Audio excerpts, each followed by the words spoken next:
How was everybody's Christmas break?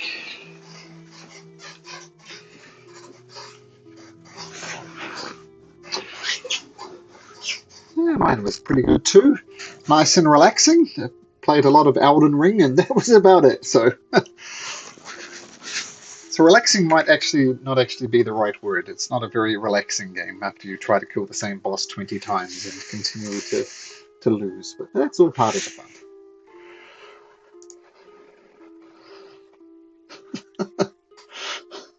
Yeah, the struggle is real.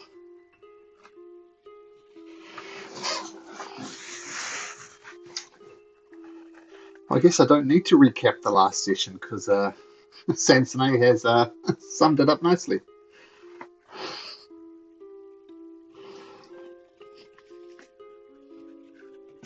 It is. Oh, there's a yip.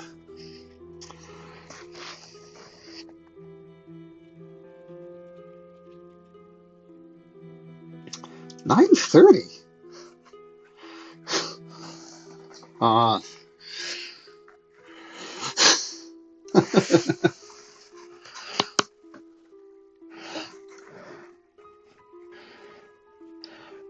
Well, I guess maybe it starts at 10 o'clock in his part of the world and he felt it was 9:30. Anyway, Sean, explain your rather cryptic timestamp there. What's 9:30?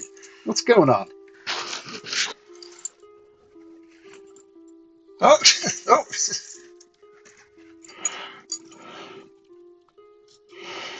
You thought it was, sorry, you thought it was half an hour earlier? I guess you start at 10 o'clock in your part of the world? Oh, well, you're here, and that's the main thing.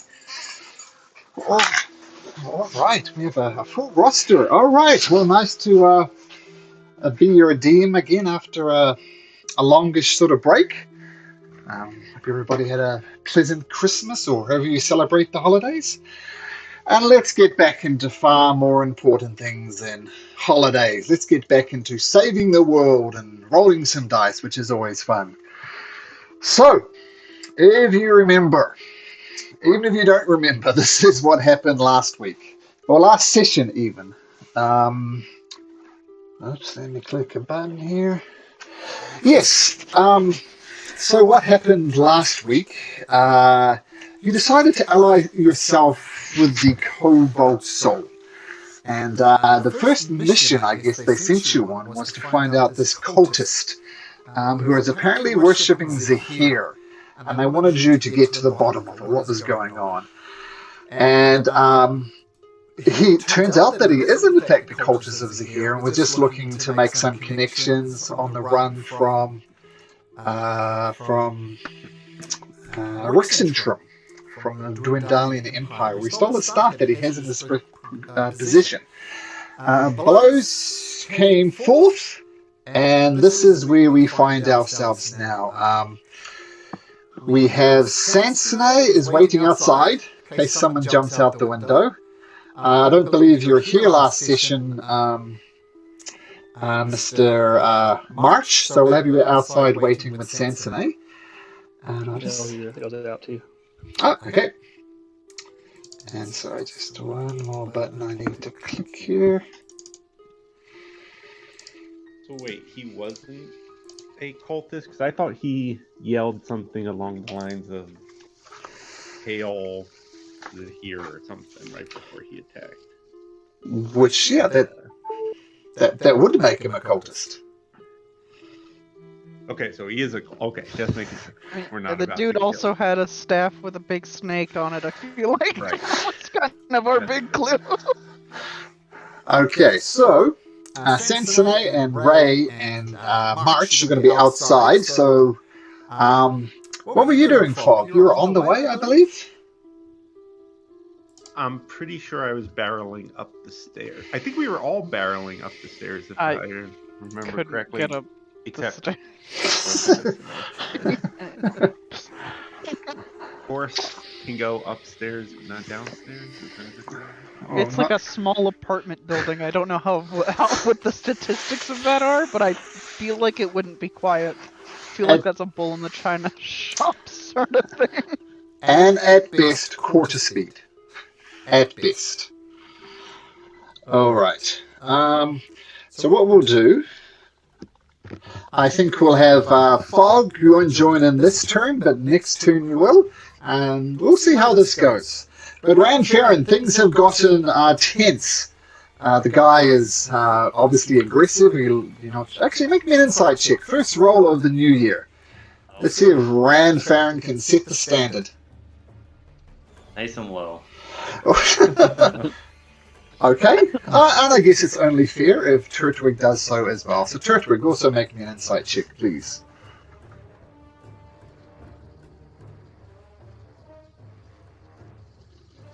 Oh, yeah. Trying to throw you guys a bone, but no bonus throwing. Okay, Ranfarin, what do you do? He looks aggressive. You can even get that with a 3. I think we're supposed to like restrain him and turn him over. Is my understanding of this. Okay. So I mean, I guess I don't know if I have any rope. I have soap. I could clean them. Yeah, no rope. I guess I'll attack him non-lethally with my Yakuwa. Okay. And knock him out. First attack roll of the new year. Let's see how that one goes. After you guys roll with a 2 and a 6 to start. Oh my god. So just a plain old swing and a miss. Unfortunately, doesn't good. You have to do better than that, rabbit. Better with the bow. Is that your turn? Unfortunately. Okay, so swings around to Turtwig. Also getting the jump on this cold fanatic. What do you do?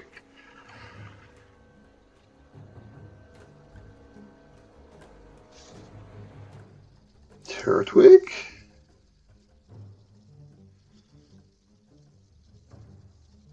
Mr. Turtwig. Sam. Are you muted? No. Can't hear you if you're talking, Sam.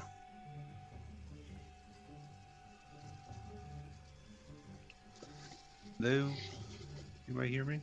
I can No, hear you, yeah. we can hear Fog. It's just Mr. Turtwig we can't hear. I'm not hearing anyone. I can see. Can you hear? I was just like trying hard to talk. Can you hear me? Now we Yeah, can yeah, hear you you. know. Discord's been crappy. Yeah, I had to get out in and out a few times. No. Can you hear us? Uh-oh. Typing. Hello? Yeah, we can hear you. Oh, you hear me? Okay. Yeah.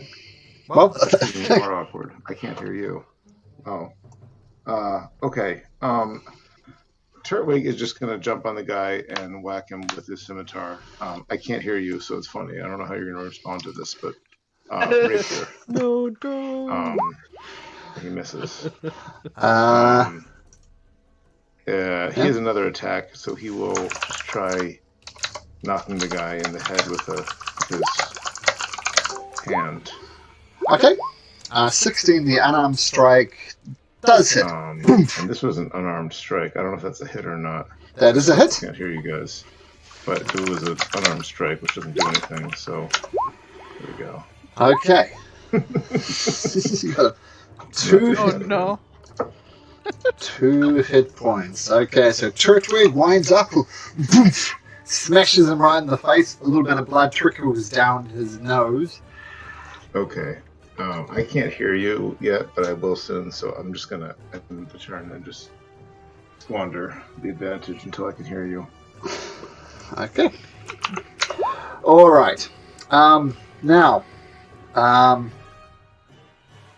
he turns towards. What are you concentrating on, Ranfarin, by the way? Do you remember? That was my hex, which I completely forgot about. Okay. That's okay. All right. For charisma checks, it's disadvantage. Okay, charisma checks. Cool. He turns towards you, Ranfarin. Just why don't you put down your weapons? Drop them! And I need you to make me a wisdom saving throw, please. Uh-oh. The Achilles heel of the party. 11 is not enough. So very gently, you drop your weapons. He turns, and 1, 2, 3, 4, 5, 6 starts bolting towards the door. You can. We'll start with Rand Farron. You don't have your weapons. What would you want to punch him? What do you want to do? Yeah, I'll try to. Is tripping part of an attack action, or do you have to pick a certain class for that? Certain class. So you can get a make a melee attack. I'll do that then. It's the weakest punch ever, but that's fine. If I do. I'm not even gonna hit him, so it's fine. No, it swings well wide. Okay. Not sure if you can hear us now, Sam, but you can take a swipe at an attack of opportunity. Okay, yeah, so he's running away. See Rand Farron put down his weapons and he's bolting towards the door. What do you do? Okay. I mean, I'm going to take like a proper attack of opportunity with my rapier Okay. this time. This. Yeah, that's a hit. shows him. Ooh, ouch. So as he turns his back and Rand Farron goes, and misses, but Turtwig swings hard and cuts him right across the back, blood spurting down his back, and he is heading to the door. Fog, I'm going to say you barrel up, you can continue to barrel up the stairs, I assume? Yeah, I know where they are. I'm heading straight to the door. Okay, so feel free to head south for your dash if you want, and that'll place you where you are.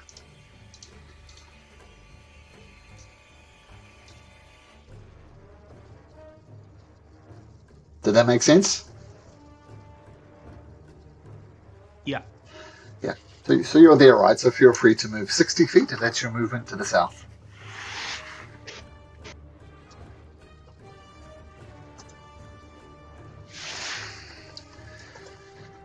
Okay, more or less get right in front of the doors, your little hobgoblin legs. Rand Farron. Let me just make sure.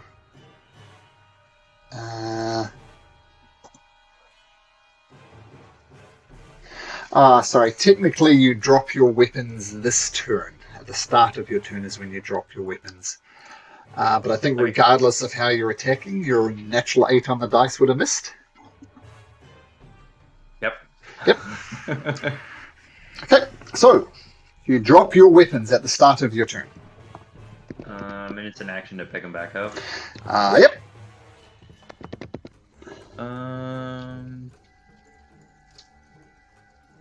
I guess I'll just. We don't want to kill this guy. That's the problem. And I don't have any spells to stop him, so I'm just gonna like run at him and tackle him and try to grapple him with my +0 strength. You used your action to pick up your weapon, Sunshine. Oh no, I'm leaving them. Oh, you're leaving them. Okay, just going in full for the grapple. Okay. So I'll tell you what he rolls. Or something. He is going to get a +2 to his roll, and he rolls a 16. So you need a 17 or better. You can choose athletics or acrobatics. You got this, bro. Inspiration from March, he slides out the way, no problem. Yep. Yep, going for the tackle. And he just palms you in the face and continues to run. Okay, nice. Turtwig. Okay, does this guy still have his like snake staff on him? He does.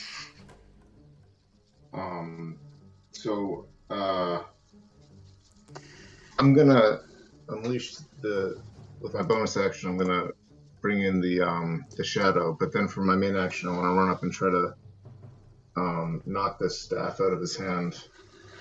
Okay. If I can. What? I mean. You can certainly try. All right. Or can I try to just grab the staff and just take it somehow, basically? Yep. Well, he's obviously going to try and hold on to the staff. Ooh, and he rolls a 2 to attempt to do that. Okay, what am I rolling here? It's a straight strength. Two. Not my forte, but not so bad. That'll work. Yeah, as he's busy dodging Ranfarin's attacks, tackle on you, get the opportunity, and you grab the staff, and he turns around and says, "Get that back!" That's Okay. it. So I mean, I think that was my action and bonus action. The shadow's going to move up next to him as well, so that if he were to move, he would also get an opportunity attack if he were trying to run away. Okay. But I think that's all I can do. All right.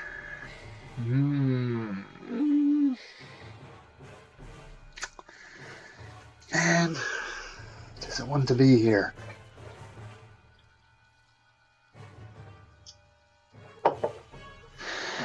He turns to you, Turtwig, and I said, give it back!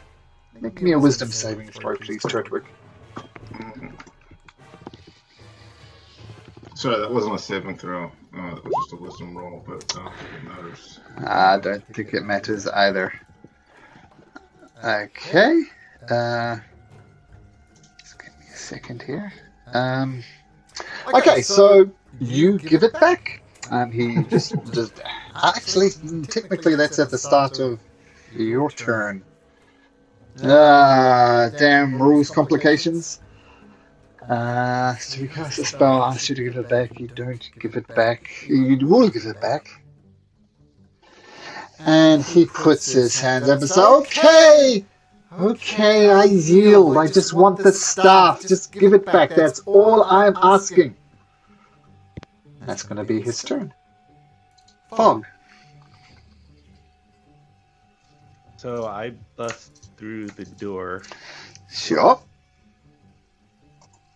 and I see them tackling this guy. Yeah, you see... No, what would you see? You see, we'll say Ranfarin pathetically tries to tackle him. It doesn't go well. And Turtwig holding his staff. So I'll let you decide what you would do with that information. But he's on his feet. Yeah, he's on his feet. Yep. Like begging for. Oh yeah. You see, look. He doesn't have the staff, but he's putting his hands up, saying, "Look, I yield. I yield." All right, let's see if I have. Nope, no rope on me either.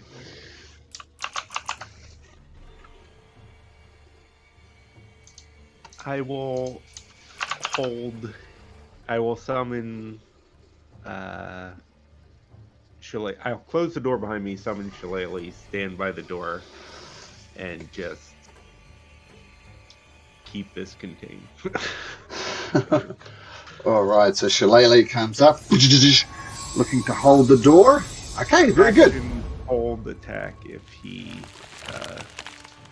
does. Okay, so he does a runner. You're right there to hit him as you charge up your staff with Shillelagh. Nice. Ranfarin. Oops. What do you do? He said he yields. Yeah, he's flicking his hands up. Cool. I'm just gonna be like, hey man, like, we gotta take you in. Like, you're a thief and a cultist. Just give it up. He actually make a persuasion check.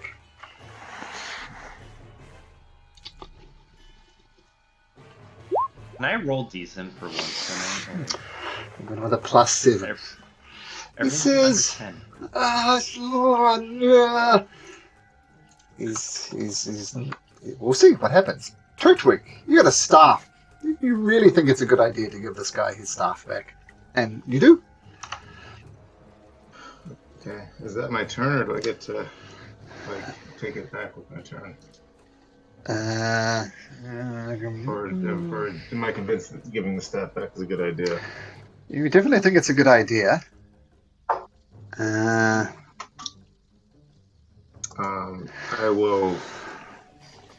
What do I have? I have some rope. 50 feet of hempen rope. Turtwig takes out his rope and also his tinder box and his torch. Okay. Starts like mucking around with those things.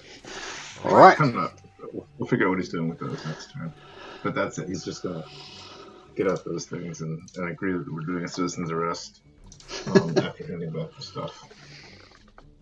Okay. And the echo is still on him, and the echo is still sort of like ready to pounce if he does something like try to get away.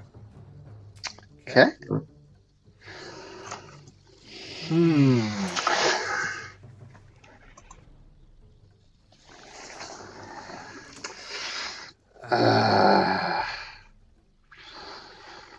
Trying to think. I'm trying to decide between two courses of actions, putting myself in his shoes. He's going to do it. He takes the staff and he throws it on the ground, and the staff turns into a snake. Here's my poisonous snake. There's my poisonous snake. Oh, there's two poisonous snakes. Is that a spell or like an ability from it? It's not a spell. It's just an action from the staff. Remember, the staff looks like this, which kind of looks like a snake. And it turns into a snake. And then he's going to make a try and bite Rand Farron.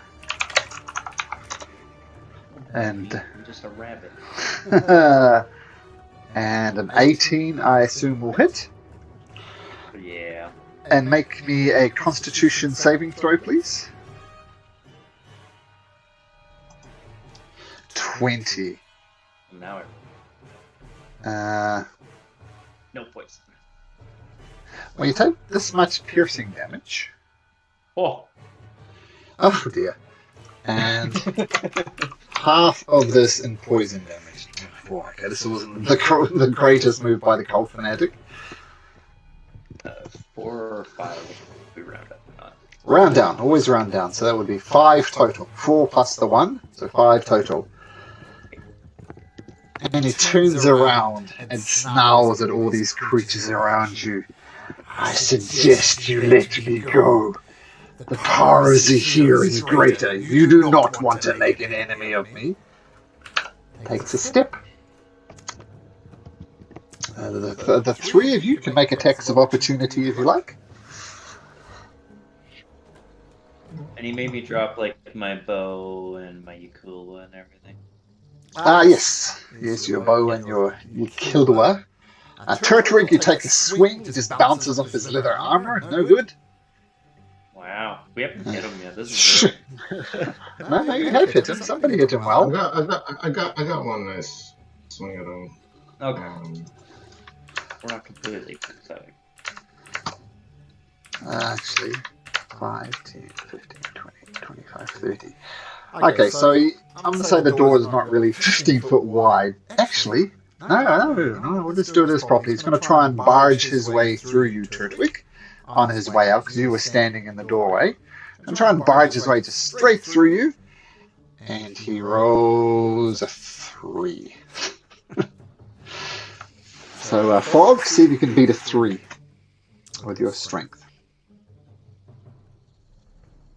The battle of the low rollers. So he just runs, drops his shoulder, but if you stand firm, he kind of bounces back and snarls in your direction. As he snarls in your face, Fog, what do you do? Well, I had a held action to hit him. That's true. He came at me. So do that first. Yep.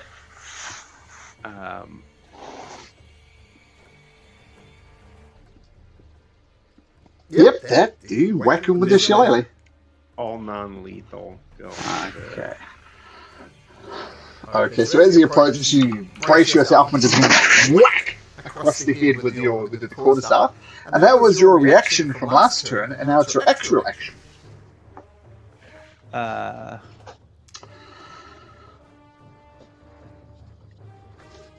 I will... Probably should have done this last turn when I came in. I thought you guys had him. I'll cast Hold Person. Okay. So what type is this? Wisdom save?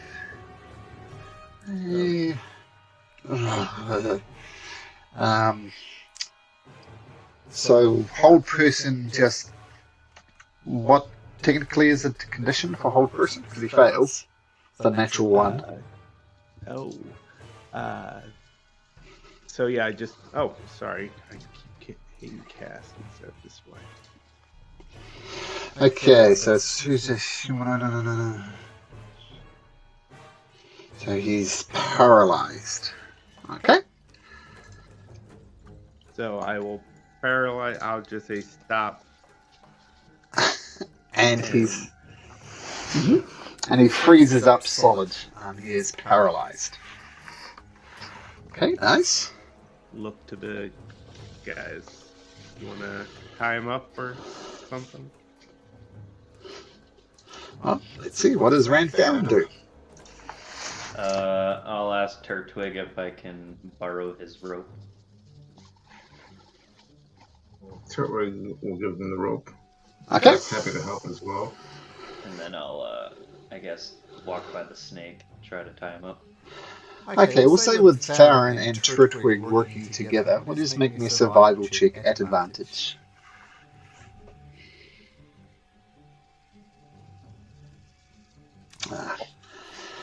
No problems. You do a fantastic job of tying him up. After a minute, or we'll say a minute, the guy comes to and he looks around at you and says, "Let me go! Don't be ridiculous!"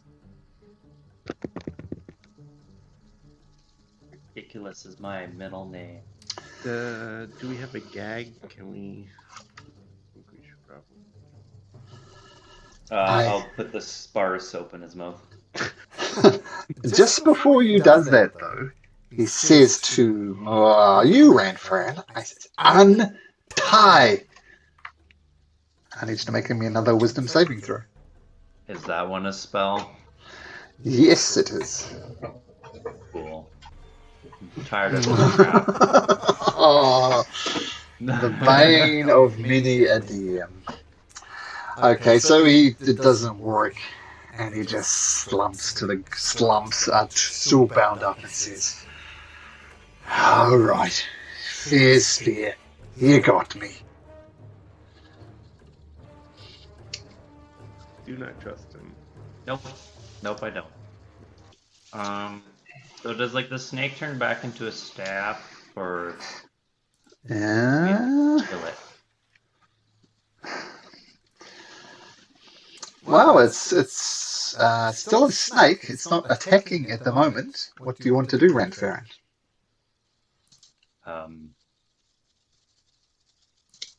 Huh. Can I like Arcana check to see if I would know how to turn it back into a snaky boy or staff boy? Sure.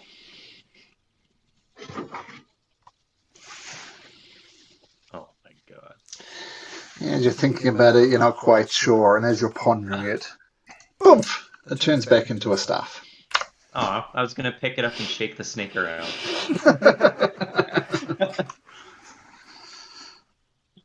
Yeah, these rolls are amazing. Yeah. I'll hold the staff for now, I guess. Well, you got me. I'm tied up in your mercy. Yeah. What are you gonna do now? Well, we're gonna turn you in. The authorities, you'll be nice and safe from the people hunting you in jail. It's a very positive way of looking at it, I guess. Yeah.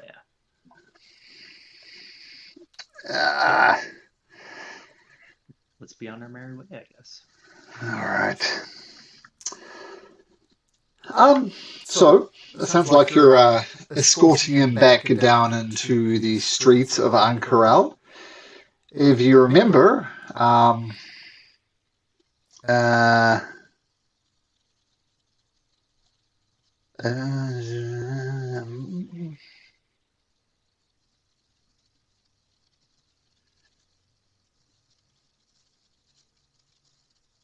Okay, so, yes, back to the streets of Ankoral with this person in tow. You meet up with March and everybody back on the streets. What do? This guy's being kind of one of those awkward prisons. He's struggling under your grasp, trying to get away, but it's just a pathetic attempt. With the six of you now, he's got no chance. But he's being as much of a dick about it as he possibly can. Okay, guys, we got him. A little bit of a struggle, but we got him.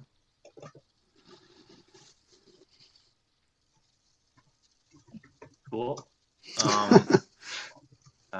So yeah, we should try to find some authorities or something to turn them into. That's what the leader guy from the. How do you turn somebody into an authority? Oh my lord. God, I missed playing with you. Let's hand him over to the Ord, Hand of Ord. Is that what it is? Hand of Ord is exactly what it is. Well, the Hands of Ord is a collective noun, but yes.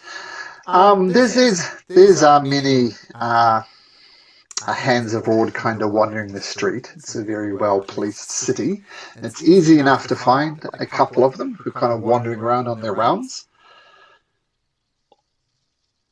And the guy, as he sees the Hands of Ord, say, "Officers! Arrest these people! They have tied me up and they're trying to kidnap me! Help! Help!" Wow. You guys didn't muzzle him? You should. No, it's okay. Ray was saying to his head, the rabbit is imagery from, using this ability again, is an imagery from your god. You should listen carefully and do what he says. Does he get a save? Yeah, hang on a second. I want to post it.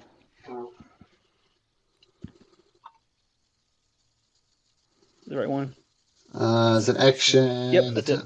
Intelligence saving throw. Lasts for 5 minutes. Peanut, hi. Rolls a 10, so that's going to be a failure, I assume. So stay. is it imagery? This is the rabbit horn, Ren Farron, or is imagery from your god? You should do what he says. Help! Help! These people have arrested me, officers! Help, please! And the officers arrested you because you're evil. What?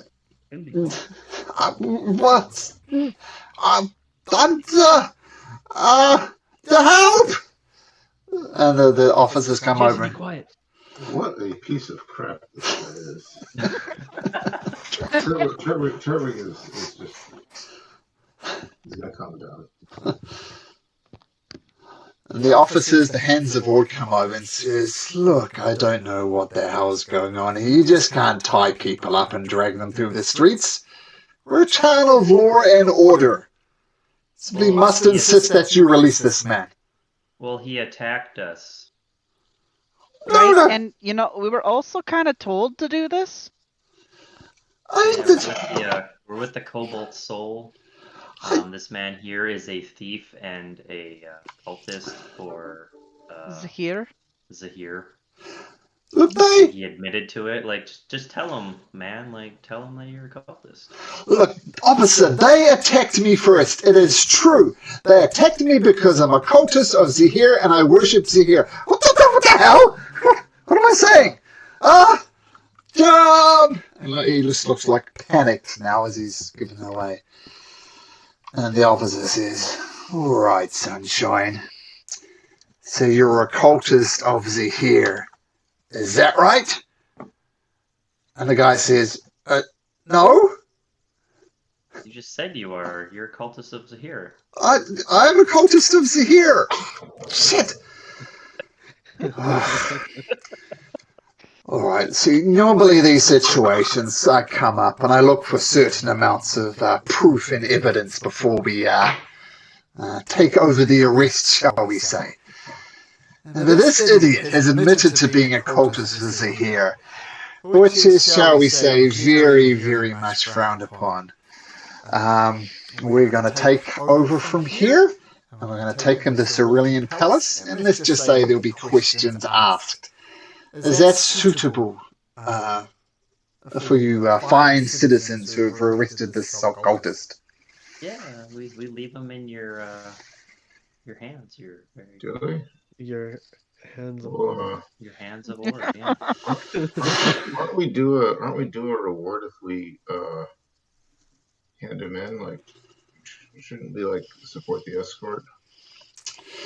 Also, Make don't it. like mess with these guys and mess with their brains once we leave. So I can you, offer to help you with the escort. make a persuasion check, Chadwick. Persuasion. I can do that. Ooh. Mentally, I set it at 5, so 8's actually enough. Oh, all right. Well, you did locate him, so come with me. And he starts escorting this gentleman back to the Cerulean Palace. Is anybody else other than Turtwig escorting? I mean, I can help. I guess we're here. Might as well make sure the job gets done. Okay. So you tag along, and he brings you back. Oops. Calamaro brings you back to the Cerulean Palace, which is just a magnificent establishment. And you walk into the main foyer; it's covered with marble. And he walks up and says, "All right, we've got this cultist processing here. Yeah, take him down into the dungeons, and I'll start on the paperwork." Let's say, Turtwig, make me another persuasion check if you'd be so kind. You got this, man.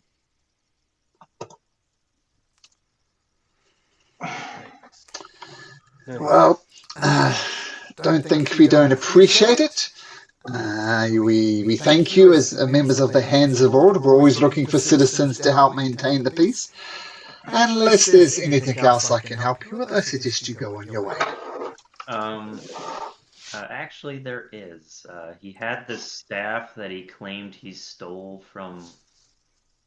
Did he tell us the organization that he stole it from? Yes, he did. The what's it? Assembly or something like that. The Cerebus Assembly from Rixentrum. Yes. Yeah. Then he'll hand them the staff. All right. Well, take this as evidence. We'll use our diplomatic channels to make sure that this gets returned to the right people in the Cerebus Assembly. If you know anything about the Cerebus Assembly, it's not the type of organization that you want to mess with. So thank you again for your service. Don't think it won't go unappreciated. Always a pleasure. Being an upstanding citizen of the law. Fantastic. Okay.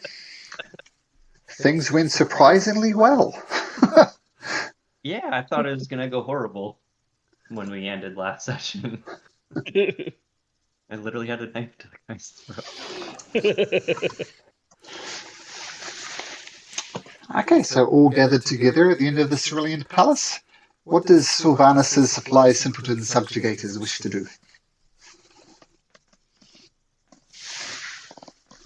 Probably go tell the leader dude person that we did his have mission. brought him to the leader, dude? Directly? I thought he told us to turn him in or something like that to the authorities. It's been a while. Didn't we do this to get access to the underworld? So don't we go to him and say, "Hey, let us go in there now"? What time is it? Oh, it's still early on in the day. Say, around midday, say. Wow, we did this in broad daylight. Okay. We sure did. I mean, I was invisible when I went up to his room. Mm-hmm. I mean, you're right. If you can't remember, the long-term goal is to get access to Calamaro, which is a very, very well-guarded place, and it's well-guarded by the allegiance of Allsight. They have relations, shall we say, cordial relationships with the Cobalt Soul, and both of them hate the third group, the Consortium of Vermilion Dream, who we also had limited dealings with as well.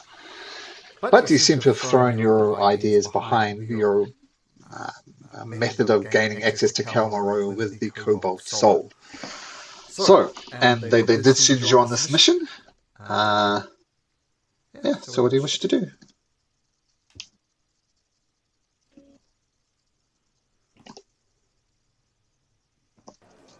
Yeah, I guess going to see. They'll probably have us do something else anyway. And hopefully we get paid for this or something. Okay, so you head back to the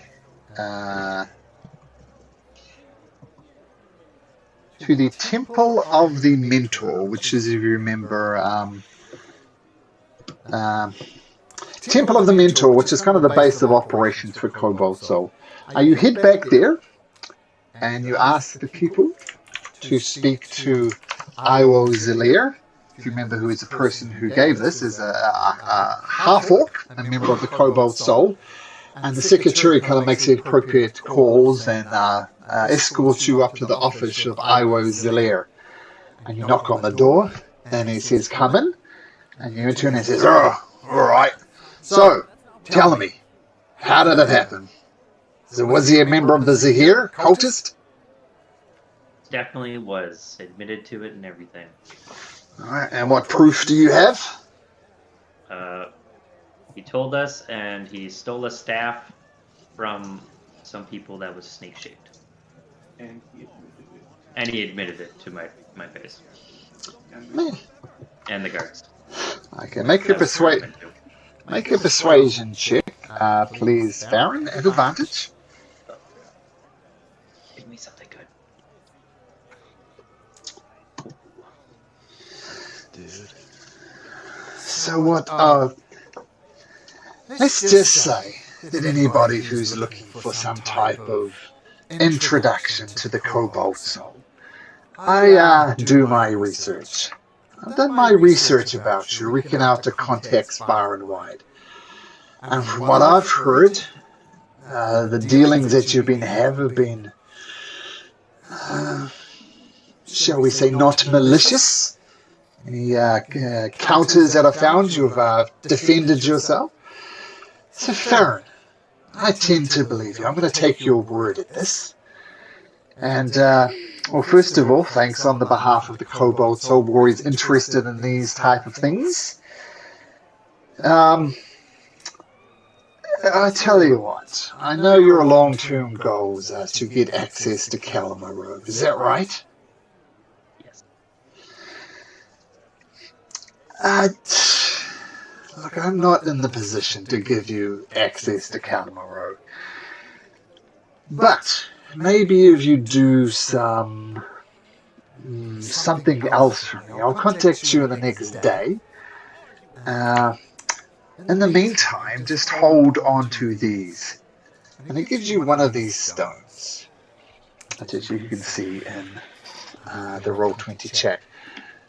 Just hold on to one of these. I'll be contacting you tomorrow with, shall we say, another delicate matter. Now, do any of you have any questions for me? I have a question for the DM. What's in the room?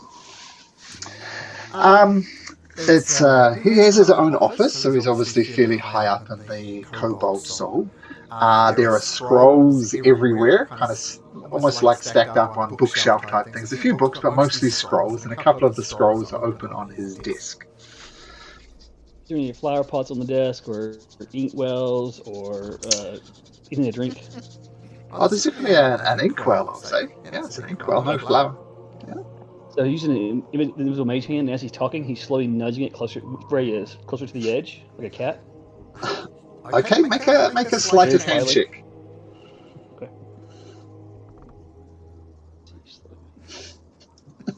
I love Ray. Okay, you slide it over to the desk, rather. Well, then, you're actually quite good at sleight of hand, so that's a shockingly bad roll. Yeah, +4. Yeah, it's not hard. And he sees the thing sliding over. So were you mage handing it? How are you moving it? Yeah, it's invisible mage hand. An invisible mage hand. And he sees the... Yeah, that's fine. And he sees the inkwell going, and he grabs hold of the ink. He says, who is doing this? Is there verbal somatic components? There must be, I guess. No, it's all my head.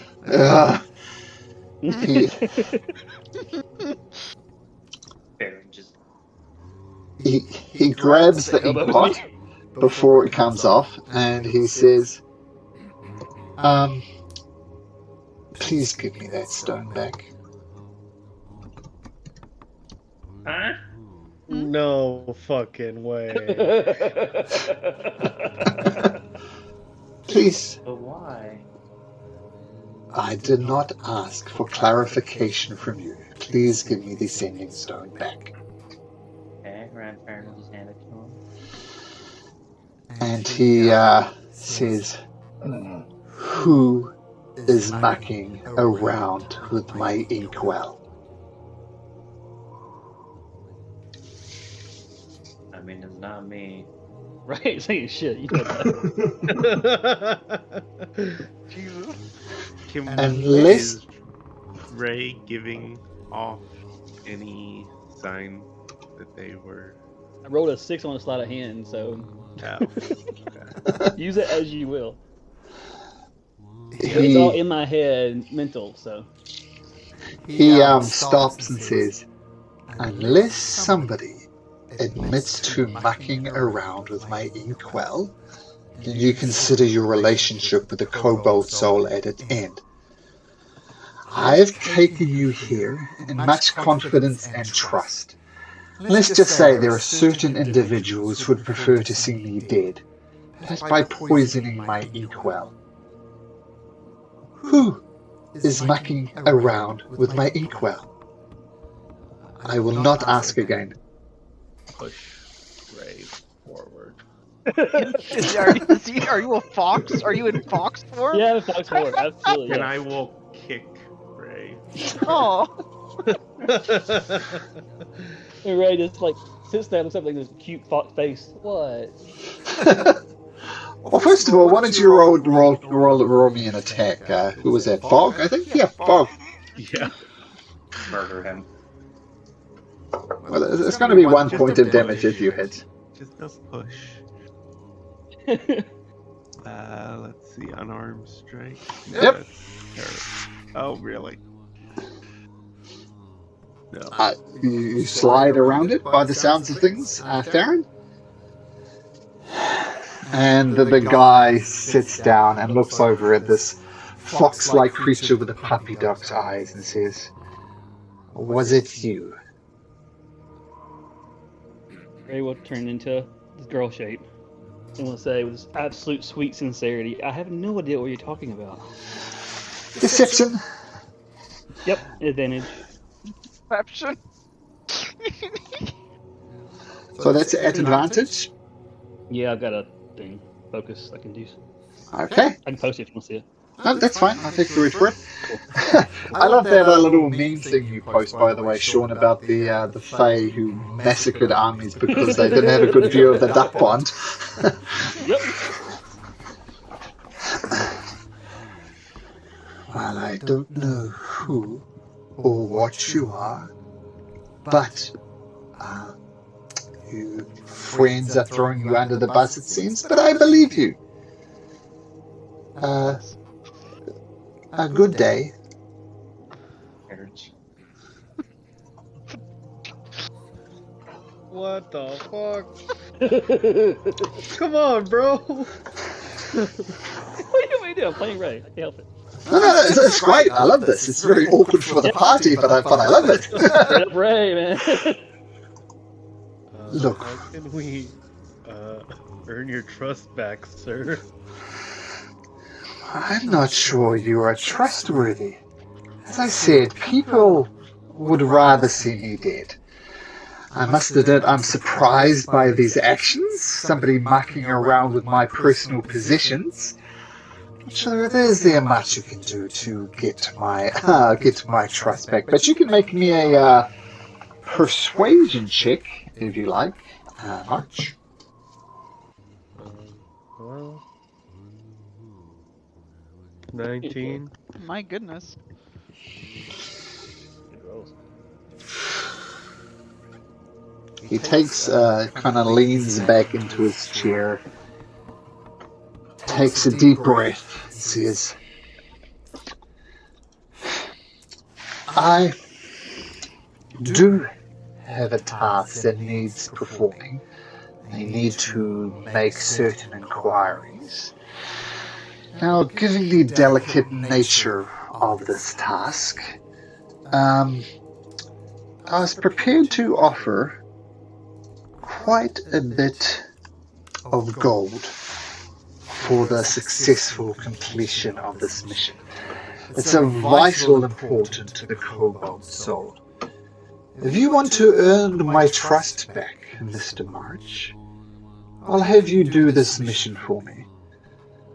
The gold reward was going to be, depending on how well you do it, up to 750 gold pieces. Oh my god. That is now off the table. We are cursed. We're by Ray. Cursed with an idiot. You're cursed by Ray. Fog doesn't learn so much as a player. Yeah, I'm the same way, man. Like, so frustrating. I'm the exact same way. Ray doesn't care. So, Mr. March, do we have a deal? If you want to get back into my good graces, perform this service for me, shall we say, for, what do you call it when lawyers work for free? What do you call that? Pro bono? Yeah, so you will do this work for me pro bono. Do we have a deal? He's just gonna look at the party and see what they think. Just do it, yeah. It's not like we have a really other choice or anything. Well, I mean, aren't there two other groups we can work with? One Nah. of them on the map is scratched out in red with bad. Oh, I was wondering what that meant. Actually, They or it's want to black. murder. They want to murder the guy who's trapped. Yeah. Yeah. And the other people haven't contacted us. Yeah, that's the red guys. The like the lead people in control. The ones that want to murder are the people that the other heroes, like the rivals, are working with. Oh, the book burners. Yeah, the book burners. Oh, not the red guys. No. It's the orange guys. Yeah. Why don't we at least ask what the task is, and then like, Right. maybe we can just negotiate like what.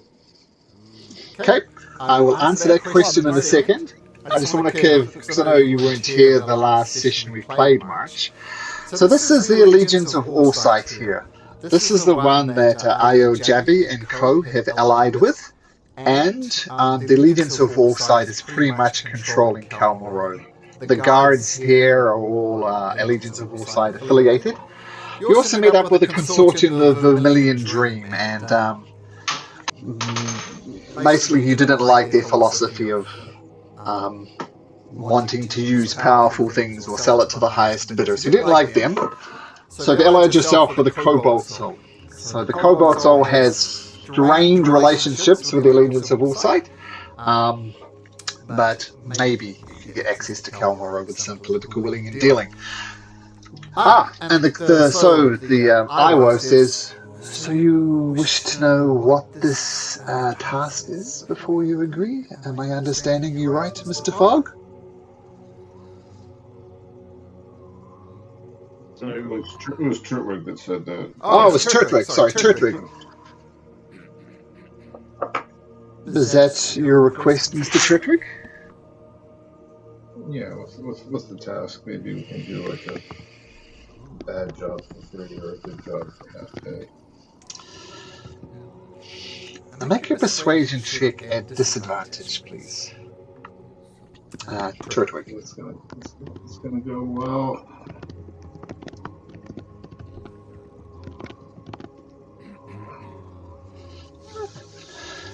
Look, Mr. Turtwig, I can tell by, shall we say, the loss of hope in all of your eyes when I mention that 750 gold is off the table. It remains off the table. And he reaches under his desk and he brings out a dagger. Looks like a nicely made dagger. The only unusual thing about it is it's riddled with these red veins. There's been some leather wrapped around the hilt of the dagger so you could hold on to the dagger without touching any of this weird red stuff that's coursing through this dagger. And it says, look, Mr. Turtwig, these items, we've been collecting them from Calmaro. We are interested in learning about them. Once we have cracked them, we'll be sure to melt them down and destroy them. We have reason to believe that the Vermilion Dream folks has been getting these things illegally and has been selling them to the highest bidder. I need to make a couple more inquiries throughout the day, but if you return first here in the morning, find evidence of the consortium fencing these goods, then come back and we can talk again. Are you talking about, like, that ruidium stuff that we've been hearing coming from Calmaro? Calmaro, it seems, is riddled with ruidium. It infects the creatures there. It infects things like this dagger there. Now, let's just say our initial investigations have revealed them to be quite powerful weapons. We don't think it should be in anybody's hands except the Cobalt Soul. So we have a suspicion of a person who is selling these goods. As I said, I need to make a few more inquiries. But if you return to me first thing in the morning, then I can give you more details. But, Mr. Turtwig, gold is most definitely off the table.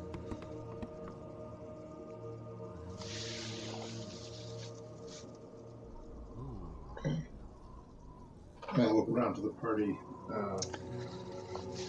Okay. Yeah. We have our offer. Looks like we gotta do it.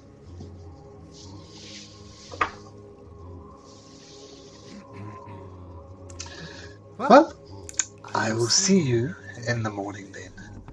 Do not let me delay you any further.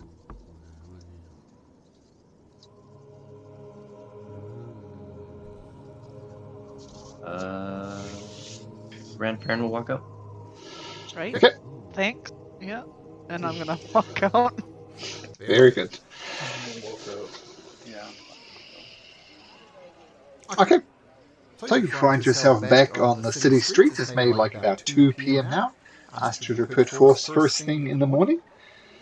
And, yeah. What do you guys do? Right? Well, we strangled the fox. I was gonna say it was going awfully good for a long time there. I'm surprised we didn't fuck up something sooner. 750 gold down the drain. Well, Marsh, why'd you knock the thing off? You have the invisible hand. Does that look like something I would do? No. I didn't do it. Shut up.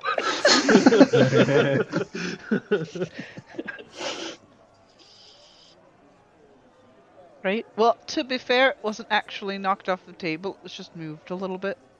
Right? Somebody's a He little got edgy. awfully mad about it.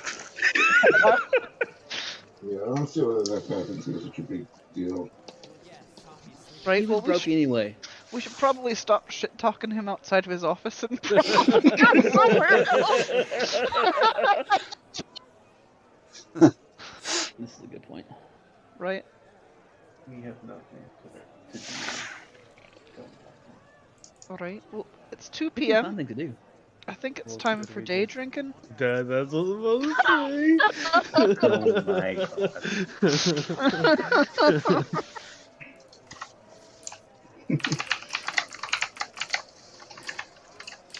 Got some money. Remember, you have paid up front for, I think, 10 days at the Harry Mongoose? Yeah. I have 21 silver to my name right now. Nobody is. You guys Enough didn't for a win few any drinks. gold gambling? Oh, I didn't know gold a I bit. have no idea. Who wants a lot of gold? Oh, dang, you guys suck. No. Baron. Red Baron. So you guys just want gold? How much did you win again, Redfern? 100. Nice, dude. Yeah, I was literally put all of my money on, what is it? 13. 13. And For it rolled roulette? 13. Yeah. Nice. Yeah. I won like 20 gold at the poker or blackjack. There's one or the other.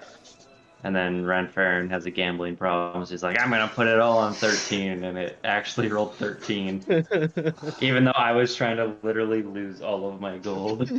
And no lessons were learnt. No. And that's That's why other than gambling the is a problem. So, yeah. Yeah, I guess we're all kind of broke, so we can't really do any shopping. We wouldn't Well. be broke if someone didn't try to move an inkwell, just saying. I know, Marsh. And Farron just smacks you in the back of the head. That's fair. You weren't even sneaky about it. That's true. It wasn't my best moment. But anyways. So I mean, if you guys want gold, I could just tell somebody to give you guys gold. Right, I think that's robbery. I could do the same thing, but I'm pretty sure I'd get arrested. But they give it to you, it's robbery? I don't understand. I'm pretty sure if I walk up to somebody and say, give me all your money, they're gonna arrest me. But if Can you I go- say it... Can you go to a bank with like a different face and then just do that? I don't need to have a face. I just go in. They don't see me. I'm a fox. I could go in and just tell somebody to give Simpson or you money. Well, but then Right. they'll know they gave the money to us, and then after your mojo wears off, they This come is true. chasing after us. This is true. I'm pretty distinct. Pretty sure you could spot me in a crowd pretty easily.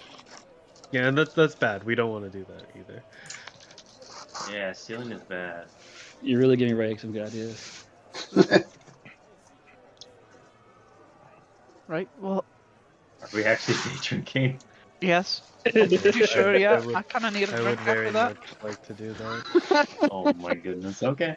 Hold on. I could buy a round. That should be fine. Oh, What? Yeah, and then your mic's all screwed up. Get in and out. Your again. mic is all screwed, man. yeah. Yeah. I think it's Discord though. I think it's getting out. I've had the same problem before. Yes, drinking sounds wonderful. Okay.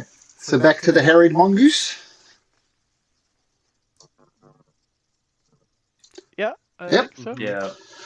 Okay, so heading back to the harried mongoose. This is a nice establishment. It's not the best establishment in the city, but it's still pretty good. You're welcomed in. You grabbed a table. Our elfin waiter comes up and says, "Hello, welcome to the harried mongoose. What can I get you to get you started? Please, we have the standard ale, plus we have specialty cocktails as well. What can I get for you? Food as well as on the table?" What Oh. cocktails do you guys have? Well, we have quite the selection. We have something which, shall we say, is inspired by, shall we say, just vampire inspired. Let's just leave it there. It's called the Garlic Twilight. We have Cucumber Fluff. There's another one that we have, and we have the Lime Killer as well. If you're looking to enjoy your drink, might I suggest either the Lime Killer or the Garlic Twilight. If you're looking for something more that'll slap you around the face, then the cucumber fluff would be your drink of choice. Sounds so wrong. It's a deceiving name. Can I buy a round of cucumber fluffs for Oh our my group? Oh, of course you can. I'll bring it right over. That'll be 5 silver pieces per drink. There are 6 of you, so 3 gold pieces, please. Okay, here's 3 gold pieces. Okay. It sounds like someone's trying to talk, but it's just terrible. And a lot of static. The mic. I think it's Turtwig's mic is a little funky right now. Mic itself.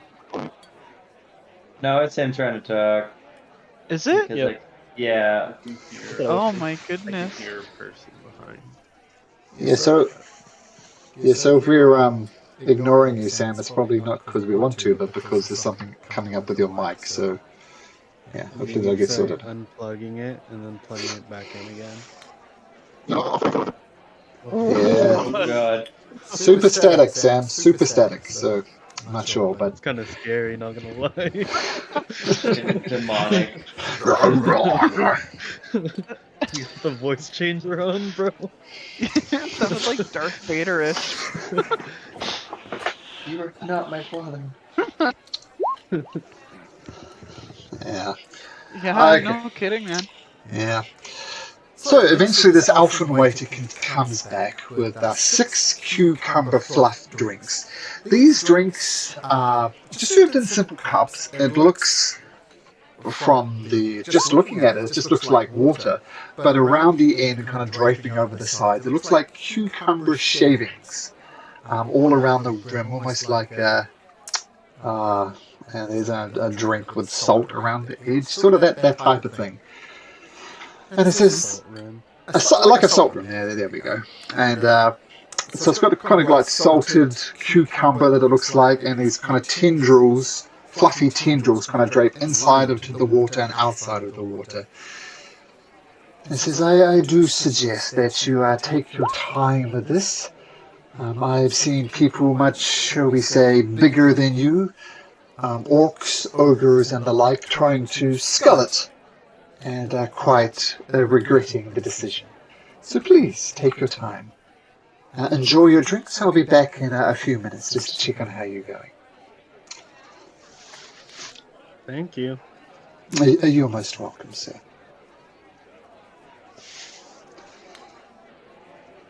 I guess I'll take a sip of it, see how it tastes. Yeah, I'll cheers to that. We're not all just gonna chug it like right away. That's what I was thinking, and I can hear you for some reason again. Yeah, you're back. Okay, Now you're awesome. normal. Yeah. That's so weird, man. Yeah, Fog's down to chug. Let's do this. Oh yeah. Oh, Okay. If somebody starts, okay. it's Anthony's joining. Let's, Regret is our middle name. If we're all gonna chug, Oh boy, here we go. Fog will give a big cheers. what about In- I don't think we've heard from Ray. Ray, what are you doing? Typing Chugging? it, raising it, yeah, is in the boy form, the male form, and then not sure they would serve Ray actually. I don't think the rules are D&D about age and drinking.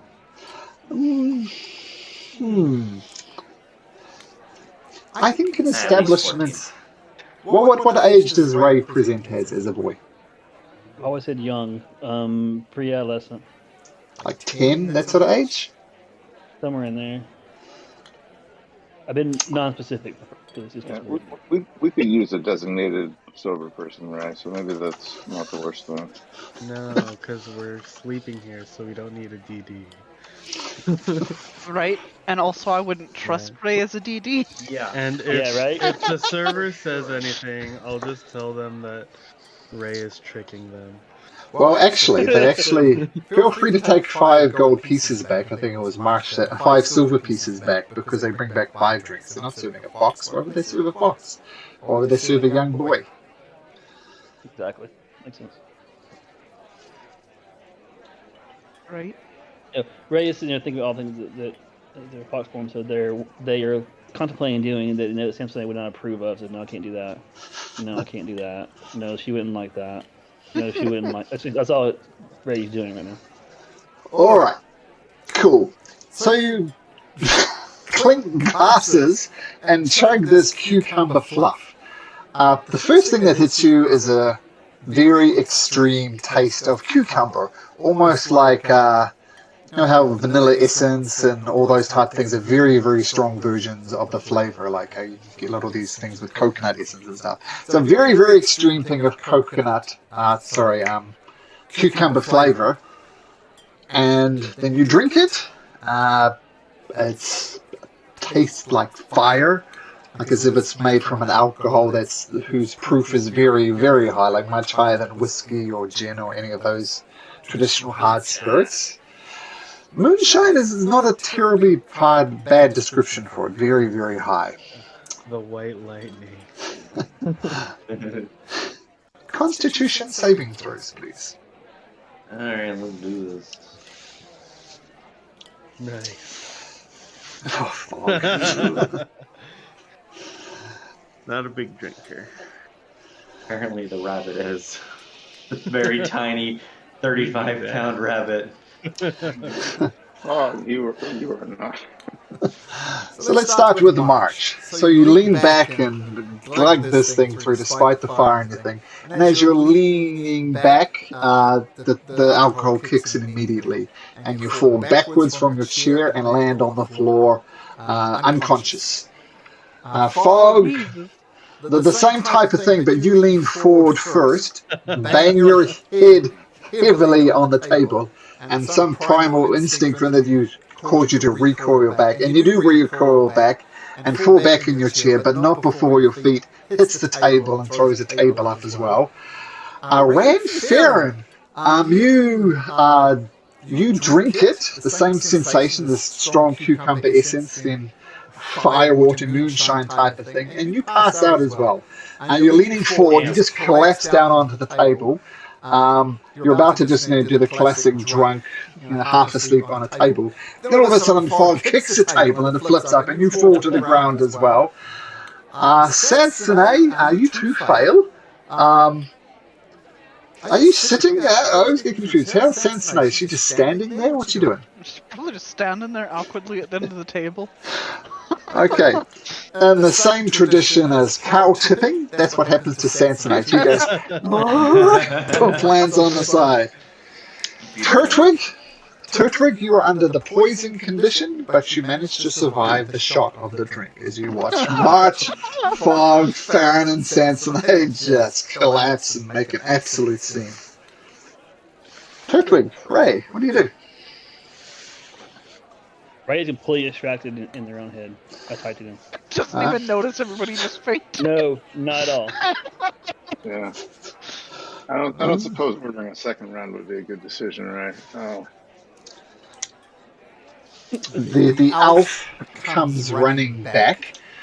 So I told them not. Oh my goodness, this is most embarrassing. He snaps his finger, and a couple of other waiters come over, and they come and put the table back upright, and they rearrange the cutlery. I mean, this place had napkins, it had knives, it had forks, it has forks, it had the drinks. The cups that you're drinking are all shattered on the ground, and the waiters are first of all trying to just clean up this mess, and after a while he says, "Oh, why did you do that?" he says, talking to Turtwig. Turtwig just lets out a big, huge belch. Oh my goodness. Well, I guess there's a certain respect to you, Mr. Goblin. I felt sure if anybody was going to survive this, it was going to be that centaur over there. I mean, just the sheer constitution alone must be huge. But you did it. I know you were guests here. Do you need assistance in returning these people to their rooms to sleep it off?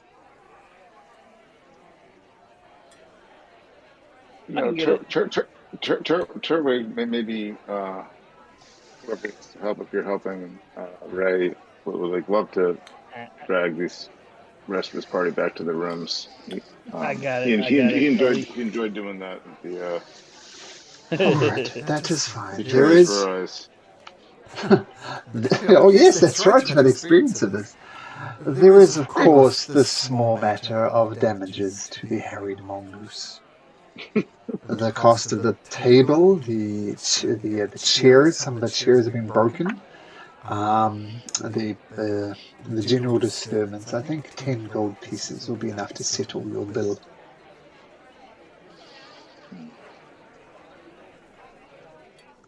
Does anyone have any money? You say to your unconscious friends. I guess Turtwig will start pickpocketing his friends, I guess, to try to... Is this where we're going tonight? Like, yeah, Turtwig will start pickpocketing his friends. Ray, are you still awake also? Yeah, I'm awake. I don't have any money. Okay. Will you help me pickpocket our friends? Yeah, of course. Well, let's say randomly they start. I can't. Uh-huh. I can't do Farron because he finds out it's me. He'll kill me literally. Well, we'll start with Farron. Just say you randomly start with Farron. Does Farron, do you have any gold on you? Oh, you do. Uh-huh. Yeah, well you...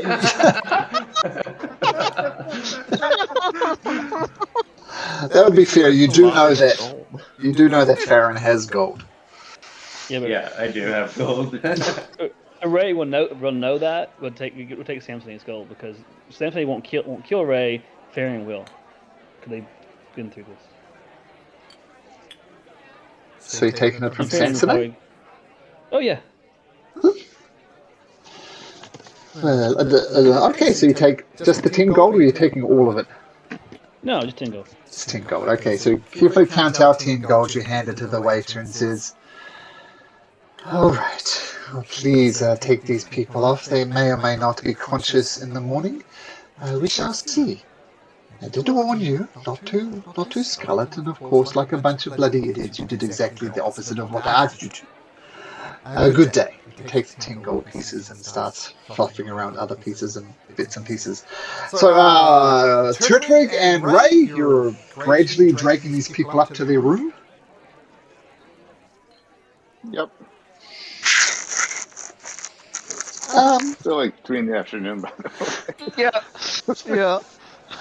Yeah, I'm gonna use I'll pop them up there with my that thing. So I'll be using that to go down there and pop them back up. It's kind of it's just a way of teleporting them basically to the room. Okay. Like, How many times can you do that? How many sight points do you have? Like 42. So 42. Okay. So we'll say it takes a while with Ray kind of bouncing back and forth. You weren't causing a scene. You're already causing more of a scene as this strange young boy is bouncing these people back and forth. And you hear Turtwig and Ray, and honestly, these parents really need to take better care of their children. Look at their child taking care of them and their goblin servant. Simply terrible parenting, I must say. Terrible parenting. I agree completely, so very loudly. Okay, so eventually, I was gonna you would have got them up there eventually. It's a matter of how cleanly you would have done that. I was contemplating how that would happen, but Ray, with your BAM thing, you can do it easy enough, and everybody arrives back in their rooms, and they're unconscious. Ray, Turtwig, what do you do with the rest of your day? Late afternoon at the moment. Well, I'm assuming I took a lot out of these. I don't have a whole lot left, I'm sure. I didn't do the math on that until a while left, but not much. That's fine. Right. That's fine, yeah. Yeah. Well, Turk, what do you want to do? Anything? I just walk by the river. What else should we do? I'm out of ideas here, Ray. Well, I can find things to do, but usually they're bad ideas. Oh shit! You guys left Turk and Ray by himself. I know. Oh fuck. What would we do here? We would go out and do something, wouldn't we? I mean, you are right. I think This is a very, very beautiful park that you're parked right next to. And there's an interesting looking dome right at the center as well. If you wanted to go for a walk, that would be a pleasant walk. let's check out the dome. Yeah, I agree. We should do that. Absolutely. Beautiful walk through the park. How romantic. All right. Okay. Okay, walk in the park. It is. Yep. Do it. We're not Okay. holding hands or anything. It's just like we're just checking it out here. Yeah. Okay. No, just two bros. Doing bro things. Your kid's wandering off by himself. That's what you're doing.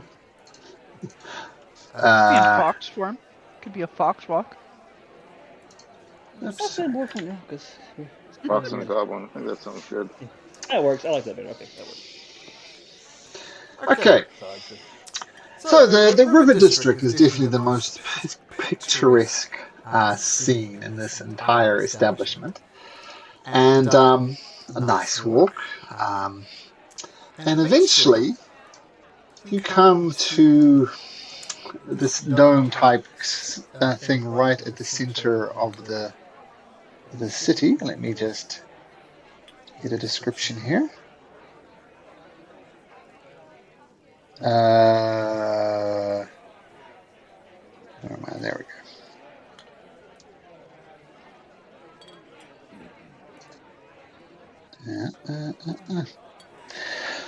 Okay, so, oh no, you Turtwig. Turtwig and Ray. You come across this.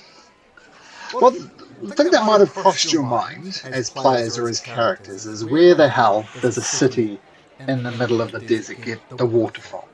And it seems you've found the source of it. This is a massive glass dome with all these river canals feeding out to presume provide water and sanitation for the rest of the city. And this light dome, what does it look like? Well, actually, I'll show you what it looks like. We'll do it this way. This, you see right in the center, this water kind of bubbling up from below as if some type of deep underground stream, with water just flowing, being collected and channeled to various bits and pieces. And you see a gnome going around twisting knobs, adjusting things, and basically looks like he's the person who's responsible for keeping this thing going. And he's running around and tinkering. And at the moment, you two are here on the outside. Well, I mean, what to go in, right? Yeah. You want us just actually do the map, or you want us to do it through the map? Okay. I'm going to talk to the gnome. Yep. Do it. Now, just before you go in there, for no particular reason, Ray, roll me a d20. For no particular reason. Okay. So as you go in, you see this gnome, and they're kind of twisting with some valves, and without asking, hey, you! Sorry, what form is Ray in? Fox at the moment, but contemplating changing. Okay, so he turns to Turtwig. Hey, can you just hold this valve closed for just a second, please? Just a second. Please! You want me to hold the valve? Yeah, just hold it in place. It's going to want to turn in one direction, but just hold it there. Okay, Turtwig will hold the valve. Okay, and she comes over to this section and starts twiddling with some other bits and pieces. Okay, hold it there, hold it there! Now, release!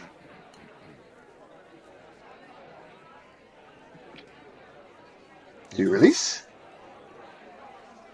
But Turtwig definitely releases the valve. Yeah. Okay, the water starts bubbling up, perhaps a bit too furiously, and this gnome is, oh no, sorry, turn it off! Turn it off! No, that's bad, turn it off! And can you make me a strength check, please, Turtwig, to try and turn it off?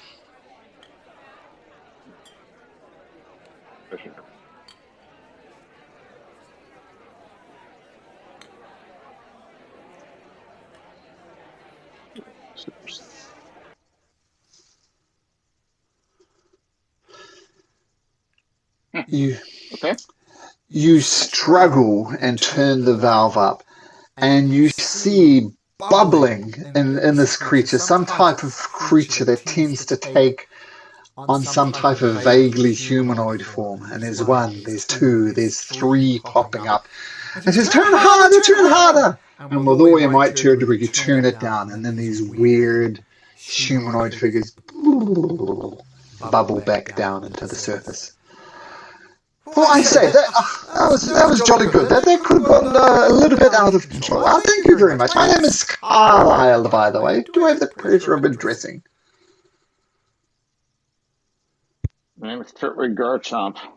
Turtwig, an absolute pleasure. I see you've bought your pet. Usually pets are not allowed here, but we could have been in a bit of a trouble there. So thank you very much. My pleasure. And then Carlisle starts spouting off about hydraulics and pressures and bits and pieces. She's very interested in relaying these things to you. Whether or not you're interested or not, she continues to babble on about how this underwater oasis is being manipulated to feed the city. She's babbling on with excruciating detail. Ray is fascinated by that. But in fox form. Without even seemingly to notice, she starts talking to the fox directly as the fox is making eye contact and maybe nodding a little bit and just babbling away pressures and valves and counter valves and all sorts of things. What are you doing, Turtwig? Turtwig is probably just like touching other valves, getting in trouble. But I'll have him just walk around the circle for now. Sure. So he's not really listening. He will resist the temptation to start touching other valves. Yeah. Carlisle doesn't even notice you leaving. She has got something she's wanted her whole life as a captive audience about valves and counter pressure.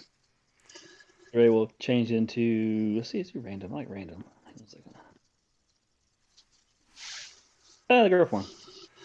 And start just without explaining, such just be asking questions and digging into details and kind of like just really fascinated about how everything works. Carlisle barely misses a beat as you transform into a female. In fact, she gets even more excited that you are now interacting with her, and you two can babble for as long as you like. In fact, I imagine Carlisle and Ray are both willing participants, so this conversation can drag on to the early evening if you want. Okay. Turtwig, you going to wander back, or what are you doing? Yeah, Turtwig loses interest in this whole botanical thing. He'll just walk back home by himself and leave Ray to this conversation. Okay, so you head back to the Harried Mongoose, that's fine, and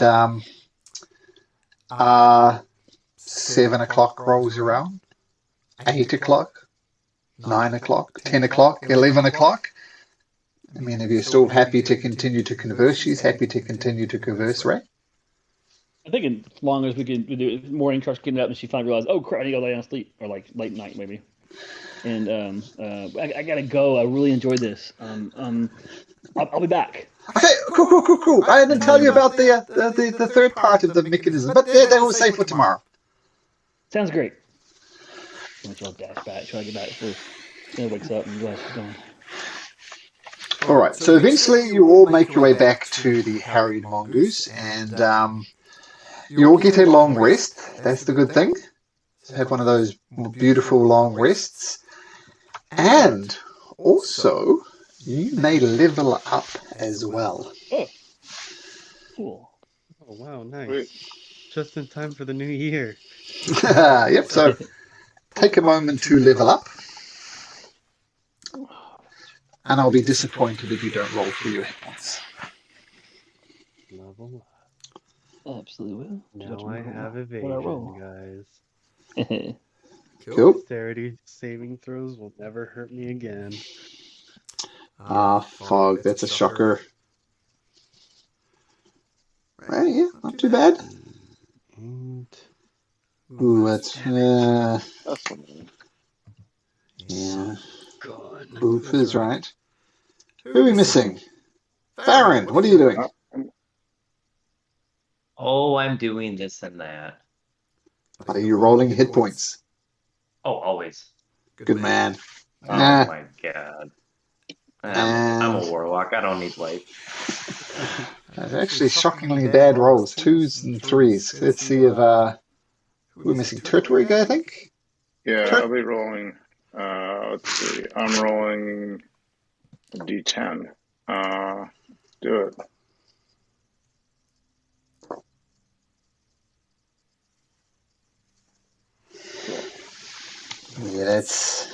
Yeah. Okay. So take a moment and level up your characters. Okay. Oh, this is a fun one. I get my Echo Avatar. What does that do? I can transfer my consciousness to my Echo, and I can sort of move around as my Echo and see and hear through his eyes. Ooh, neat.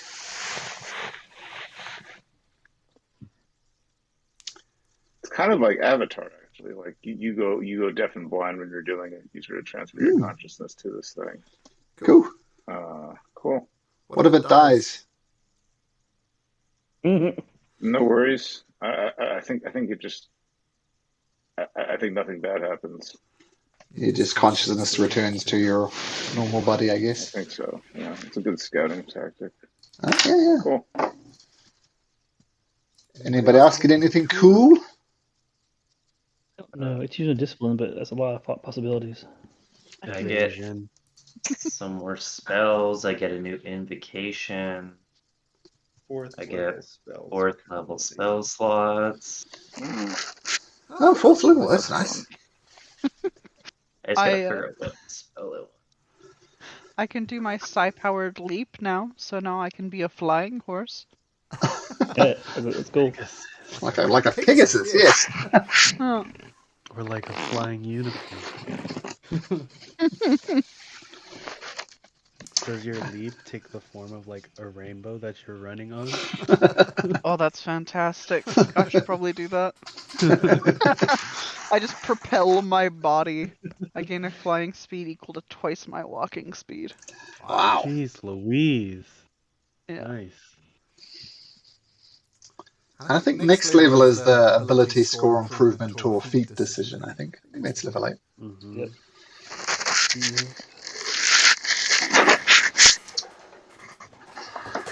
Okay, so everybody leveled up? Yeah, I mean, I choose a discipline, but I'll be doing that for a while, so I'm good. Okay. Yeah, it's me. I'm reading my invocations, but I'm fine.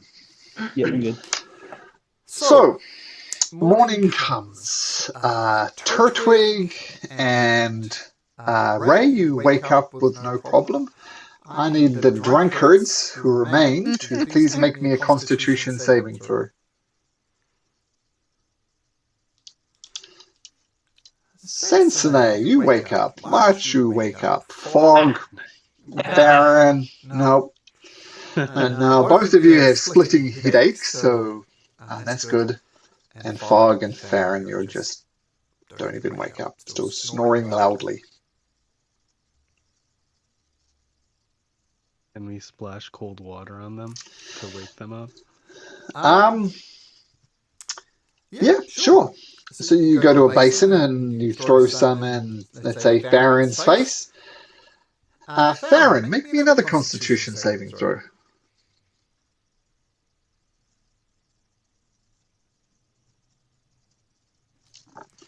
Okay, Farron does wake up. You're going to do the same for Fog, March?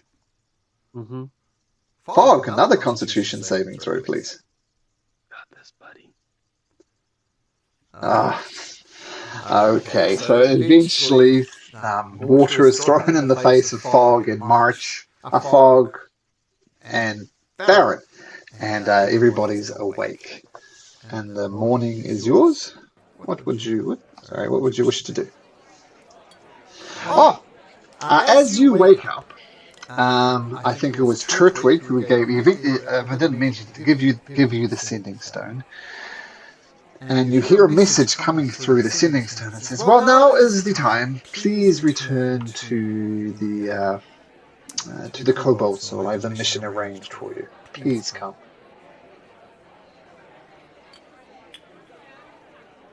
Hey guys, let's get going. Time to work. For free. Right? Why are we drinking on work nights? Whose idea was this? Worst day. I think it was yours. Shit.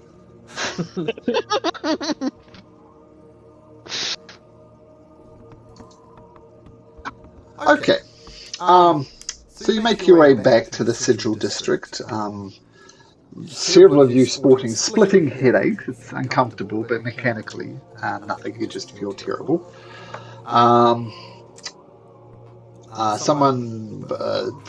The poison condition that you had, Turtwig, is gone, so that's good. And you arrive back into the Cobalt Soul. You do the same thing you did before. You approach the receptionist, who sends you up to the offices of Iwo, the half-orc. Alright, well, I must say, I had slight doubts that you wouldn't be returning, so I'm glad to see you. Some of you look as if perhaps you had a bit too much last week. As long as it doesn't affect your mission, I don't really care. Now, back over here is a river. He points out a location in the river district, a little bit south of the Harried Mongoose. And as he says, look, here's the deal. We suspect that a local baker named Crook is involved in the illegal sale of dangerous magic items. And by dangerous, I mean ruidium infused. But we need proof before involving the hands of Ord. Now, where I've indicated on the map is in fact a bakery. We assume that Crook does all his black market business throughout the day, but it's probably best to approach his business after sundown when the bakery closes. I suggest you wait then until you approach this place.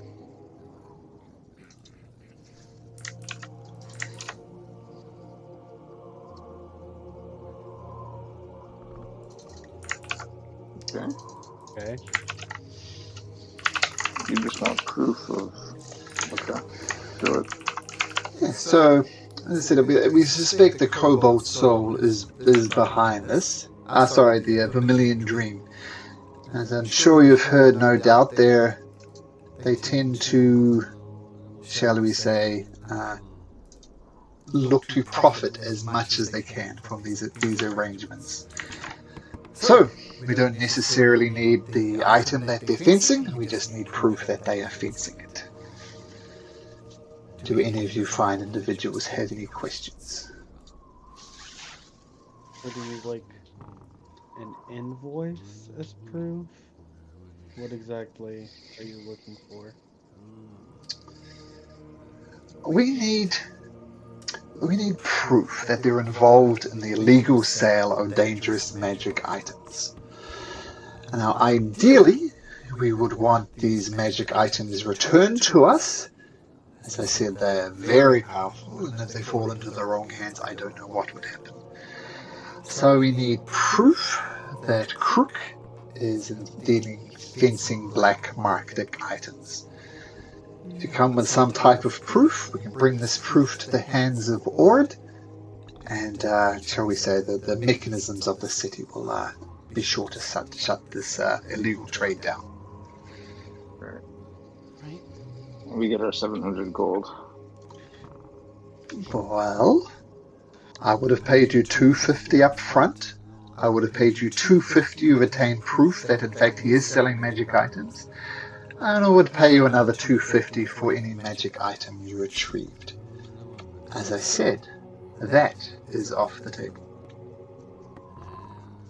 And you can't help but notice that there is a brand new ink well on his desk with a lid on it.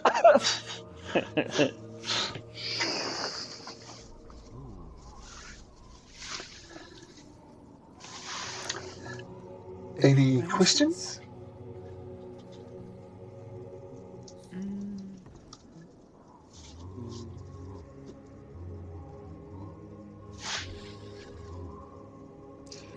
I mean, do I have anything to detect magic?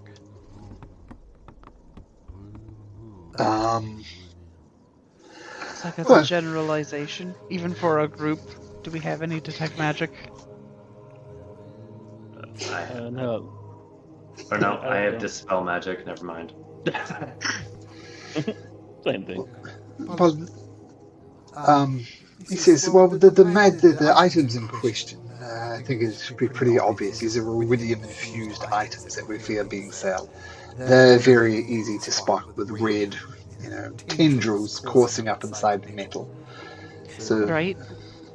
Well, but to be honest with you, if I was a sneaky little bastard, which I'm not a sneaky little bastard, I've just, I've met some people, I'd bake them into bread and then just sell the bread. and maybe that's what he's doing. This is a task that you're being assigned to. We suspect, but we need proof before we need to bring it to the hands of all. So if I don't know, if you find a suspicious-looking French roll and you crack it open and there's a ruidium dagger in there, then great. Right, and can I request something from you actually? Because we're handling dangerous substances. Could we get a note from you when we go to the Hansa Ord? Because the last time we went there, they were kind of mad at us. Make a persuasion check, Sansonai.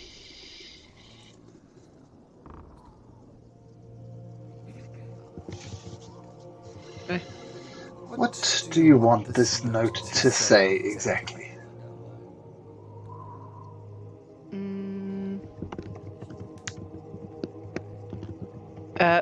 We've tasked Sylvanus supplies Simpleton Subjugators to collect proof of ruidium sale and permit them to carry ruidium items for this task. Like, that sounds good, maybe? Just, I don't want to get, hey, go grab this, go grab these drugs and then get arrested for carrying drugs. You know what I mean? I hear what you're saying, Sensei, and you make a good point. Tell you what I'll do.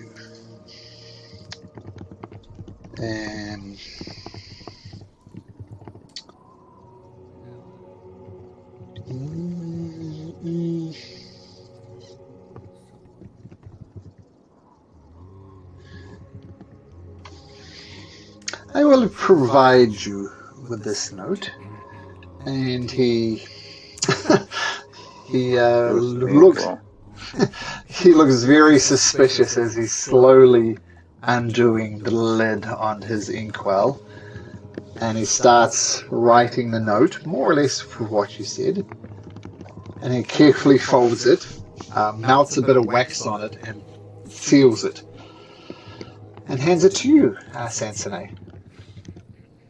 Right, okay, thank you. Doing a lot of typing there, Fog?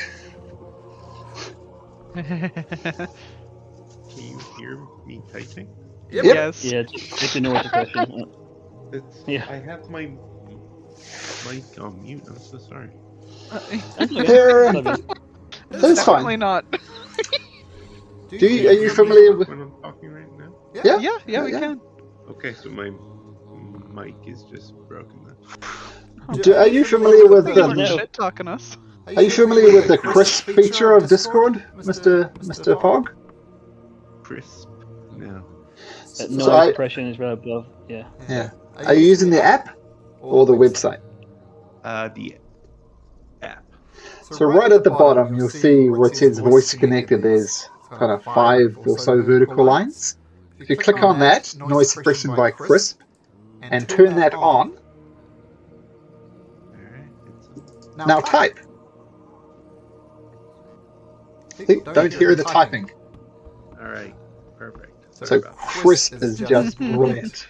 I mean, it suppresses like you could be typing away but have no idea, and background noises of someone. It's just really good. So yeah, so feel free to type away now with the crisp fully on. So such a great feature.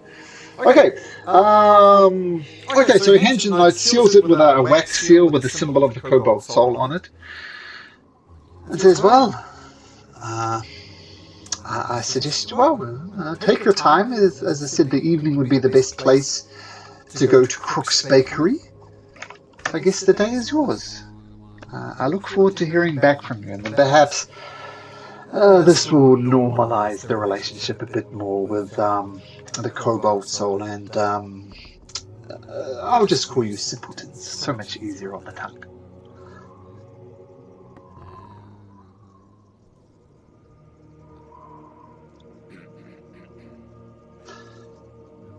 Okay, so unless there's no more questions, you're politely escorted out. You find yourself back on the streets of Ankaral.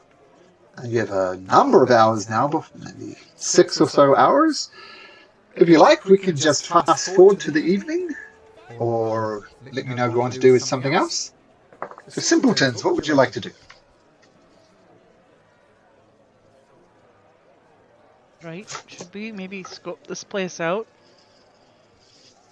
Day drinking. See, I'm worried about the day drinking now, considering that we took a wee bit of a nap. I feel great now. Feel stronger than ever. As I puke. Oh, We should go scope it out, though. That's a good idea. Okay, so right. Well, let's not be suspicious or draw any attention to ourselves. Okay, so you head over to the River District, and head over to the thing indicated by Iwo, and you find yourself outside Old Man Crook's Bakery. Oops. And I was playing around with this earlier on today, and I assume, can you all see the map? Now this is the cool new feature of Roll20. See this little icon just above here? That's a door that you can open and close. Isn't that neat? As people randomly start for Old Man Crook, as you open and close doors and windows. I love it. But I can also lock that door to try and open that door again. Huh? Oh, Can't. You bastard. Yes, that's but so then cool. I yes. actually really like that. Yeah, so I played around with it, and I think it is very cool as well. And the cool thing is it's player interactive, right? I don't need to open doors as long as I set it up correctly in the first place. Okay, so what you see,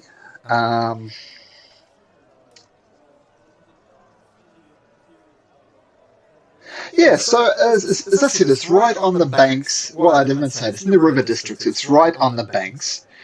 And as you approach the building, you feel, like most bakeries, a sense of honey and rose mingled with a smell of freshly baked bread.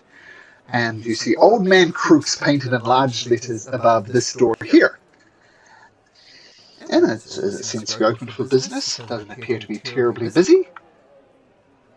Yeah. Smell like bread. Yes. Smells Oh yeah, like it bread. is. Right. Well, I don't think any of us have had breakfast, so did we want some bread? Grandparents already inside. Yep. Okay. God. I'm like the whole stuff. We're not So gonna this is us being there subtle here. Is that the or idea? anything. I mean, it's a Well- bakery. Just go in and buy some stuff. Yeah. Look around. Well, just before you go there, absolutely you can go in and have a look around. Just want to check something. Can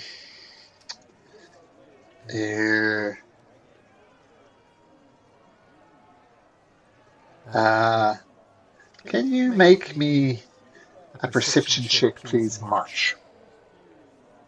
Perception. Perception. 17. Ooh, that's pretty bad for me. It's That's good. very bad for you. is good enough. So you see the sign on the door that says Old Man Crooks. And you notice around the door handle, there's a field of coloured dots, kind of vaguely in the shape of where a clock hands would be, like 1 o'clock, 2 o'clock, but everything's slightly askew, almost rotated by a few degrees. And you recognize this. You do speak Thieves' Cant, right, March? Correct. Yes. So you recognize this pattern as part of a code, identifying this place as a repository of stolen goods. So, obviously people have... so the Thieves' Cant and you recognize this. As the rest of you go in, Sansone somehow miraculously fitting through the door, and you see Old Man Crook. He is a half-orc, and he's got an apron on covered in flowers. I'll say March, with your passive perception probably being, 20? Notice that some of the flower has been on there a bit too long. It's going a bit mouldy. Hello. Right, what can I get for you? We have bins. We have buns filled with honey. We have a buttered type bread. And that's all we've got at the moment. Sorry, you should have been here for the earlier rush. What would you like? Right. What would you suggest for somebody who's horribly hungover? I'd suggest you have several buns of this honey buns. That'll sort you out. Right. Okay. I'll do that then. Alright, 5 copper apiece. Right. Well, how many do you suggest? I think start with 6. 6. How much money is it? 6. 3 silver. 3 silver. Yep, got that.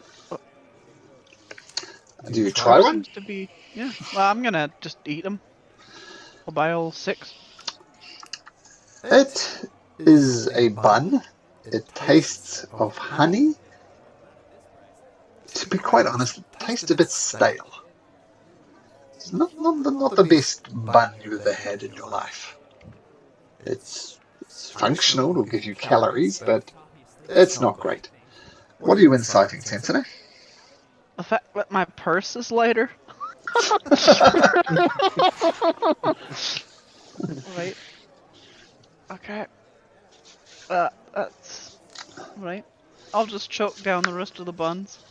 Okay, the first 2 go down okay, but then it's a real mission to get it down. It's this underlying staleness almost.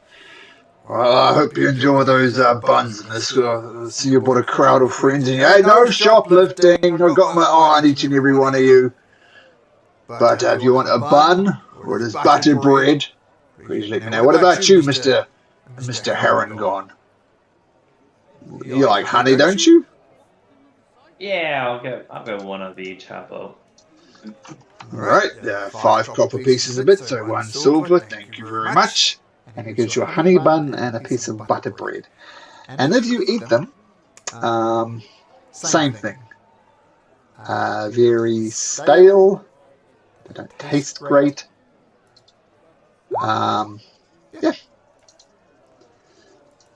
Well, what about the rest of you? Is anything else you're looking for? In Thieves' Cant, Uh-huh. I'm gonna get a little closer and just ask if he has anything more interesting for sale. Okay, make me a persuasion check, please. Persuasion. 11.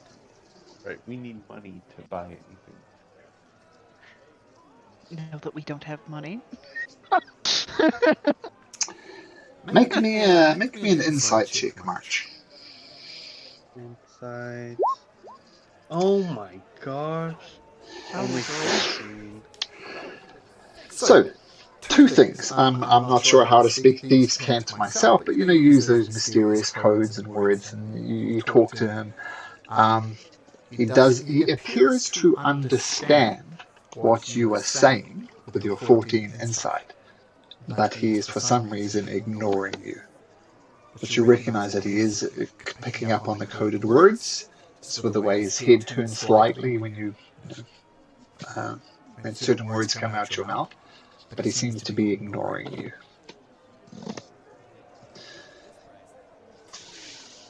Noted. Alright, so if you're just standing around, I'm going to start charging rent. Is there anything else I can get for you?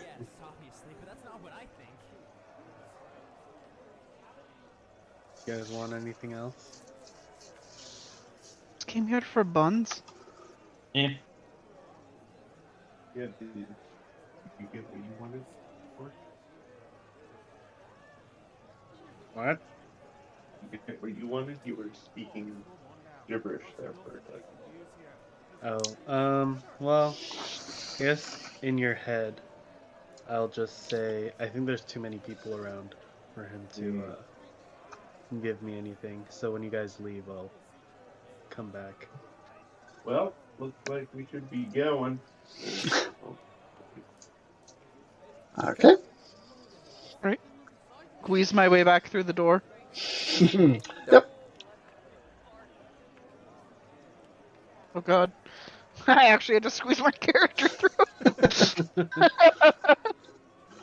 Okay, so everybody except March leaves. Turtwig, you going to close the door behind you? Oh yeah, for sure. Maybe exit the building before you close the door. Wait, I gotta open the door and then close it. Open. Look at that. Oh, Here you wow. go. Turtwig successfully negotiates a door, which is quite remarkable in D&D. Doors are often problematic. Okay. And then now that everyone's gone, he'll just approach a little closer, and then say, now that all the riff-raff are gone, he's gonna slide 5 gold to him. Like, so what you dealing here? Well, first of all, are you speaking in Thieves' Cant or are you just speaking normally? Thieves can't still. Okay, he takes the 5 gold pieces, slips it into his pocket, and make me another persuasion check, please. Okay, I was going to say disadvantage because you kind of stuffed out the first time. Advantage because of the gold. So it's just a flat roll. 16 is enough. So this is in Thieves' Cant once again, and he says, so you're looking to buy something, is that right? Something, shall we say, that's not flavored with sugar. Yes. Well, I happen to have a, shall we say, sparkly short sword that has come into my possession. And I plan to sell this little beauty a little later on tonight. Is that the type of market that you're interested in? I have a question for the DM. Yes. So the underwater city, that's the what was it called? Calmer. Calmaro. Yep. Okay, so then March will ask him, is it a little more on the like sea favoring side, if you know what I mean? Well, underwater action. Well, let's just say that a lot of things have been brought up from below, shall we say, a little infected. This one has nice, bright, shiny red streaks through it. Now, as a man of the world like yourself, I appreciate you understand I cannot divulge where I got this particular piece from. How much you looking for it? Well, let me ask you a question first. How much gold have you got to spend?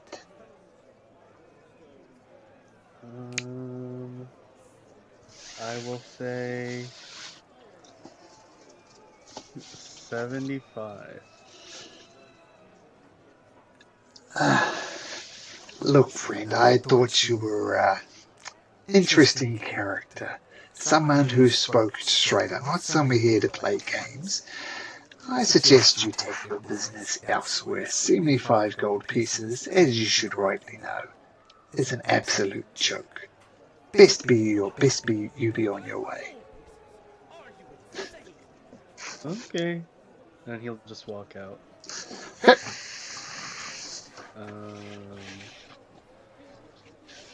And then when I reach the party, I'm gonna say this guy definitely has it.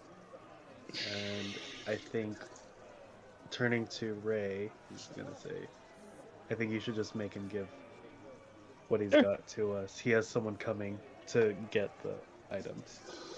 Do you know who that person is? No, but he said it's later in the evening, so we should work fast. Okay. No, just go in and tell him. He didn't recognize who it is. I can just tell him that one of you guys are the person that they should give it to. Oh. Well, he's selling it to them, and it's a lot of money. Yeah, okay. I was thinking you just say, like, give it. Give it. I gotta have a reason. It's gonna be about the object or about the person. Oh. That makes them give it to him. So, like, you're a god. That's why I'm doing your god or something. Oh. Or it could be the object itself needs to be given away. Right? You could just say that we'd already paid. Okay, that works. This is the person that this came for it, and they already paid for the item in double. That works. Okay. Who's gonna go in and be the one that is the buyer? Were we tasked to find the sellers or the buyers or both? We Proof just of need to something. have evidence. This guy.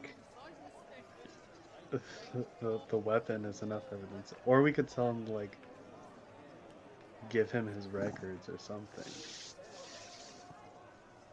No, and the weapon Right. sounds good. I was just making sure we didn't need the buyer. I don't know how often, like, black market people submit their purchases and dealings to, like, the IRS, but I have a feeling that they probably don't have it in a book. Well, I mean, like, for inventory, it's Most probably in, books- like in code or something. Mhm. But I mean, he has on his sign, just right up there, stolen wares. Really? Right next to his name. What if a guard knew how to read? Kind of dumb. And he's a real dumb arms dealer. Of course, it was with thieves' cant. It was subtle symbols and stuff. It doesn't say stolen goods, but anybody who understands thieves' cant would instantly know what that said.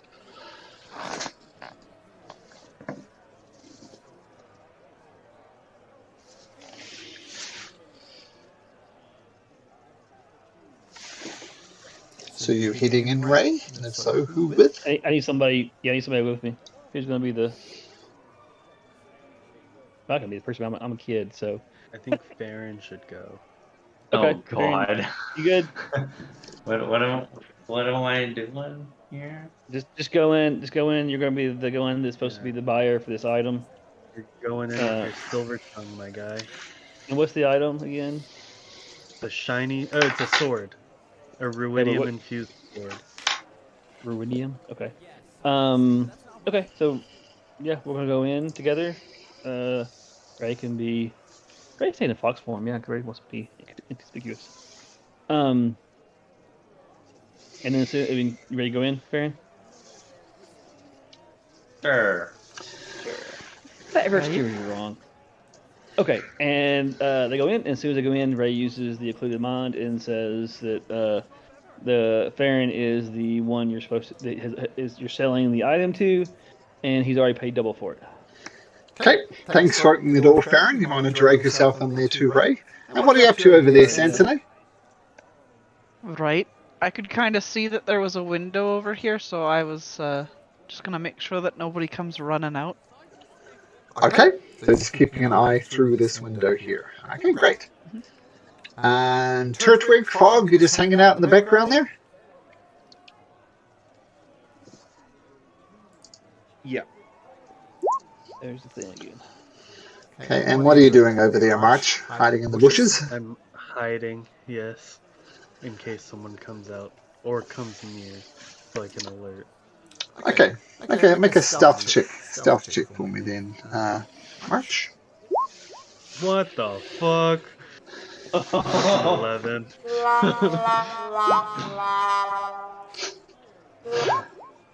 All right. Big, strong 11, though. Very good. Okay. Okay, so you think you're hiding well. So everybody else keeping an eye on things, and Ray, Sansonay keeping her eyes on one side of this establishment with March on the other one, as Ray and Baron enter in. What do you do? You're looking for more buns. Ray's going to say into his head, Baron is the buyer of the, what's it called? The what sword? Ruidium. Sword. He already paid. Okay. Picking up the sword. Target believes one statement of your choice for the next 5 minutes. Statement. Must describe you or a creature or an object you can see. So yeah, the 6 is unaffected. Creature is immune to this ability. The creature is immune to this ability if it is immune to being charmed. I need to just check that very specific thing. Don't think so.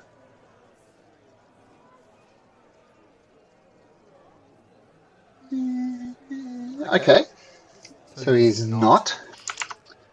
And what's your saving throw?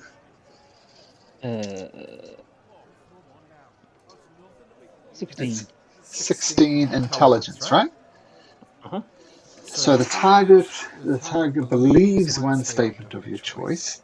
So he's saying that this is the buyer, and this, and he's already paid.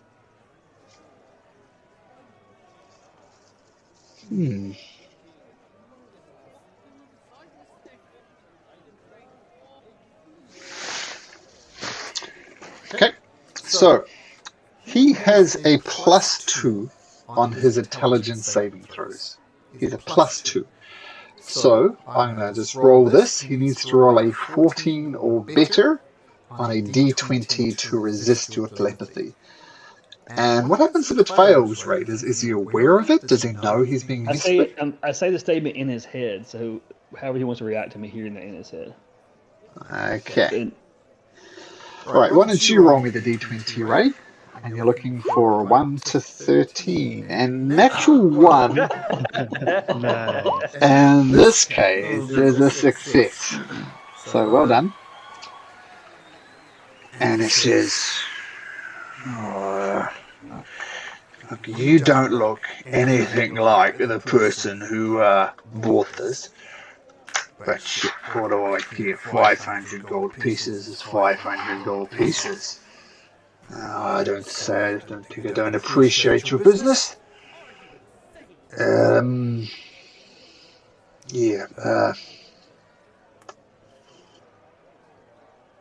Just follow me if you'd be so kind. We'll say in Baron's head, you have 5 minutes to be quick. Okay, he hits out the front door. For some reason, he doesn't have much feng shui in his thing. Turtwig, you jump in front of him? Stay right there. Don't mind me. I Not couldn't resist. suspicious at all. Here, let So me- No, what do you guys I'm not here. I'm not here in the bushes. I'm just showing up here. Sure, just as soon as he was moving, you like jumped right in front of him. Okay, you Everyone's like whistling, like. doo-doo. Ray's following Baron. sure. West Side Story, just like So this is obviously his bedroom. He's got some dumbbells over here, obviously working out. And he steps forward over here, and he says, I'm trapped. I put my character on the door and I can't grab them. I'm too small. "Oh, let me get you out of there. You've broken the dynamic lighting. Well done." That's hilarious. Okay, move I now. know. Yeah, do not go on the door spaces. Got it. Okay, he's not paying much attention to Ray, who's in fox form. And he says, I can trust you with this item, right? Oh yeah, for sure. Okay, Without Mick. doubt. You're not working for the Hands of Ward or anything like that, are you? Oh god, no! Screw those guys. Screw those guys, indeed. Persuasion check, please, Sarah. Gotta tell me if you want. Right? Yeah. Oh my god. Well, it's not necessarily a failure, depending on what he rolls. Just You're wanna not roll. my buyer. Ugh. Alright, look, if you are with the Hands of Ward, I'll find you and slit your throat, okay? That's fair. That's fair. fair. And over here is a poster of a scantily clad tiefling. And he kind of moves the poster aside. And oh look, there's a door there. It's not a... It was a secret door, but now it's not a secret door. Wow. So you see the door now, Farron? Just Yeah. checking the mechanism, I've never used it before. And his step takes you back into the back room. And I'll say, Sansone, you can kind of see this happening through this window over here. Are you just letting it happen? Anything else you do? Right? I'll turn over to my friends and say, okay, well, he went in the back room.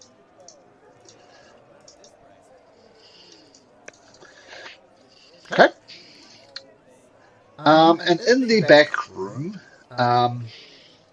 there's the room smells of decay. And you notice out the back here as well, there is a flower that's plainly rotten, plainly been there far too long. And you get the impression, not hard to work out, that the bakery doesn't care about the bakery, just does it to keep up the appearance of a legitimate business. But really, he's in the business of fencing stolen goods. There are iron manacles bolted to the wall over here. It kind of strikes you as unusual. There are stains of various sorts on the floor. Farron and Ray, can you both make me, let's say, nature checks? Almost very perception.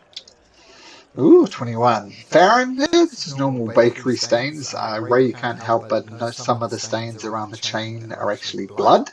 Stains of blood over here. So that strikes you as unusual. And there's also a lockbox over here on the table. It goes over, brings out a key, unlocks the lockbox, and brings out a short sword. And the short sword is infused with this red tendrils that you now recognize as ruidium. And there's a leather handle. The hilt is wrapped up in leather. And it says, what? Guess we've done a deal. Here you go. And he hands you over the ruidium short sword, Farron. Pleasure doing business. I'll take the sword. Alright, well, I suggest you make on your way. Just to be clear, I don't know you, you don't know me. Don't even know your name. That's what I like. Good day, sir. Okay. You make sure Come on, Ray. both of you leave. Okay, and returns to his seat inside the bakery. You have a ruidium short sword in your possession. Damn, we need to get the hell out of here. Yep. Quickly. Okay, so with the ruidium short sword, knowing that there's a timer on this effect, you get the hell out of there. Yeah, we running. Okay.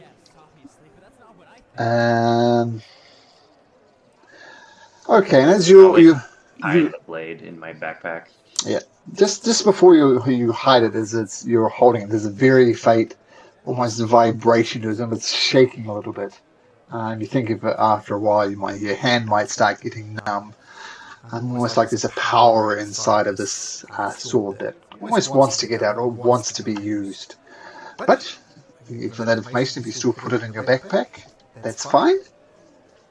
And back to the Cobalt Soul. Right, I think we're going... Is it the Hands of Ord we're going to? Were we supposed to go to the cops? What was his Only exact if they wording on this? Stop us. I think we're bringing it back to him with evidence. Right? Mm-hmm. Yes, that's I right. only got the note to stop if in case we get stopped. Right, okay. Yeah. And we can tell Ezo, or whatever his name is, I will. where the stuff is being held. Now that we know where it is. Yeah, he just has it in a lockbox in his back closet. It's not very hidden, I'm gonna be honest. Behind a What an- sexy picture. Yeah. Yeah, What behind a sexy fun- picture. Hey man, no one ever said that thieves and bad people were smart. Did we find out who sold it, Quinn? No, he was selling it to someone else, but we don't know He who. had to buy it. He didn't go down into Oh. the mines, right? Or Oh, I thought he was getting it from the... We weren't Oh, paid for the that. red We weren't paid people. for any of this. He actually made it clear to you that he wasn't going to reveal his sources. He said, I'm not telling you where you're getting this from, where I got this from, which is... this is what I imagine these type of people do. Having never personally been a fencer of illegal goods. without having to deal with Cobalt Soul, who is not paying us for this. Yo, we'll put in minimal effort for no pay. That is true. That was pretty easy. Alright, let's just go back and get the sword. Okay, so you return to the temple. And easy enough once again to get I haven't even been gone for like a full hour. He's like, what the fuck? well, first of all, well done for successfully negotiating an encounter without resorting to violence. So, Yeah, well done. we're getting good at that. These things happen. so well done on that thing. So you sounds like you're going back to the temple, seeking an audience with Ewo. And he says, what have you got for me? Baron will bring out the sword and put it on his desk. Oh, wow, that was remarkably quick. Perhaps I underestimated you. I know that these people deal in the underworld and are sure is going to come to violence. May I ask how you acquired it? You can thank our friend over here and he'll pat the fox on the head. Oh, He gave it to us. I don't understand. He just gave it to you? Yeah. Very Ray has a way with messing with people's minds. Wow, I've heard of such magic, and this is remarkable. I'm sure this was going to come to violence. Perhaps I've underestimated you. But thank you for bringing the short sword, and thank you for returning it to me as well. Let's just say I have my eyes and ears, my little sparrows, as they call them around the city. And I know you were talking to someone quite notorious within the consortium of a Vermilion Dream. And I know they would have paid handsomely for this. But you chose to bring it back here to me. That has gone a long way. I think it is best if you follow me. I'm going to introduce you to the High Curator of this temple. As I said, I've underestimated you. Still no gold on the table, though. But perhaps my friend here will help you out. So please, follow me. And he leads you through some winding passageways of the temple, and you kind of go up one of the spires to one of the highest points of the temple, and he knocks on the door, and he says, Jamil, this is the people I was talking to you about. And he turns to you and says, please be on your best of behavior. This Jamil is not one to be trifled with, so just choose your words carefully. And Jamil, they managed to resolve that, shall we say, black market incident that were happening. I think they could provide some value to you. And he leaves you, and seated at the wide table in this massive office is a young man, no older than about 30, with brown skin and hazel eyes, and his white robes are adorned with blue designs. And he smiles warmly as you enter. Please shut the door behind you. And I assume one of you do. It closes with a click. And he closes the book that he was reading in front of him. I am High Curator Jamil Aliyatba. I can't pronounce that. So just Jamil. I'm High Curator Jamil Aliyatba, but just call me Jamil. And I do not take the recommendation of Ewo lightly, so I perhaps would have something that would be of interest to you.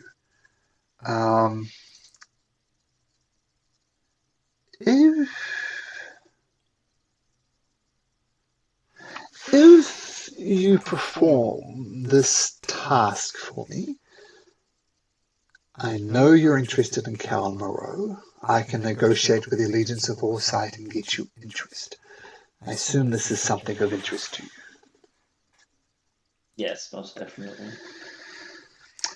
So we know that the consortium of the Million Dream is experimenting with the web substance its leaders called Ruidium. And rumor has it, and we've all but confirmed this, that the substance comes from the ruins of Calmarode, the underwater city beneath Ankaral. Now, I'm worried that the consortium is tampering with powers beyond its control. And this is why I would like you to infiltrate the consortium headquarters, a tavern called the First Eclipse, to find out anything you can about its research on Iridium. And if you happen to come across any magic items in the consortium's possession, please confiscate them and bring them to our temple for examination and safekeeping. Now, Malcolm will say, the very first tavern that you went into, when you teleported here, was the First Eclipse. There's a lot there, so I'll just basically paste the speech that I just said. That makes sense if our now arch nemesis, that's where their teleportation circle took them to.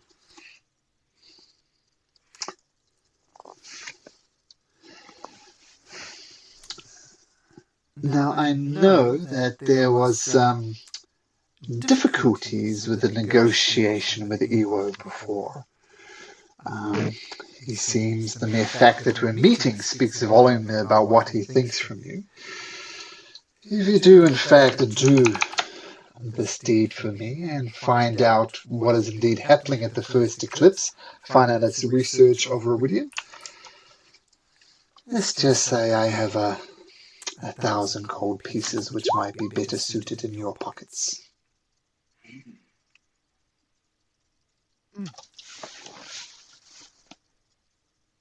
Can't say no to that.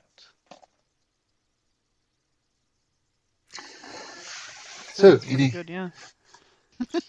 So do we have a deal? You do this task for me. I will A, reward you, and B, make some arrangements between myself and the members of the Legions of Warside to get you down there. And I don't think you're going to get a better deal than this anytime soon.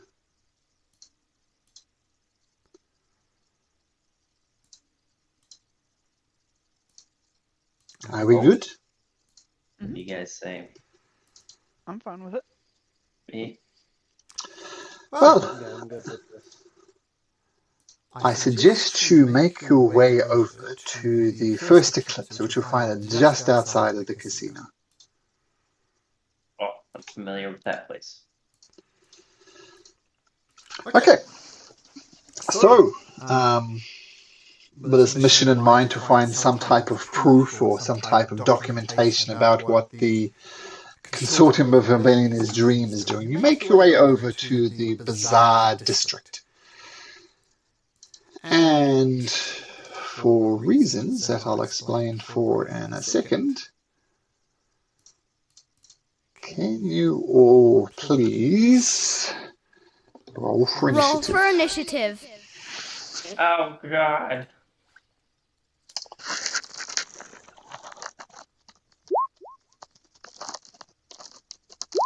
Where are we on the map at? I need to put a token for that roll. Okay, of course you can just... Bar fight? I see it. Okay, I see it. Okay. Gang war? Okay. Now,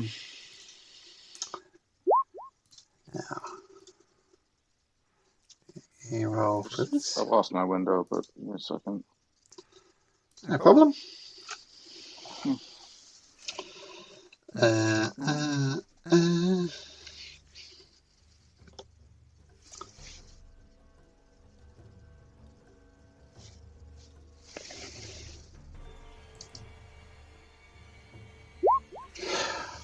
Okay, is everybody in? Turtwig? 12, we'll just add you in. Where are you, Turtwig? There you are. 12. Okay, so as you're making your way to the first Eclipse Tavern, which is this tavern here, you hear the sound of wood splintering and cries and panics of echo from the street, but suddenly they're drowned out by a trumpeting roar that heralds the arrival of two quite large, red, crystalline elephants that look like that. And they're charging their way towards you. What do they look like exactly? They look like this exactly. It's charging through there. The place is in a panic, and they're charging straight towards you. Ranfair, and you're the first to act. What do you do as these creatures are just thumping through the street? Does it look like people are trying to stop them, or are they just like getting out of the way? There are two guards here who are guarding the casino. They're looking as if they're trying to do something. Everybody else is running around in a blind panic. Okay, I'm going to cast. Oh boy, I guess there's civilians here, hey? Yeah, you Darn can see them. civilians getting in the way. I just gotta find area of effect. What size is this? 40 foot? Also 20-foot radius. Wow. I'm gonna cast Sleet Storm in an attempt to slow them down.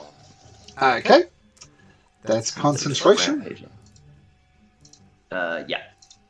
Okay, and what's... So, Sleet Storm. Yeah. I suppose the ground that's covered with slick ice make it difficult terrain. Okay, so the ice storm, Sleet Storm comes up, and anybody moving through it needs to make a dexterity save or fall prone. Okay, nice. So, Sleet Storm goes down, and they continue to thunder towards you. Okay, feel free to move if you like, Sansone. Take a bonus action if you like. Otherwise, we'll switch over to Sansone. I don't think I really have any bonus actions. Do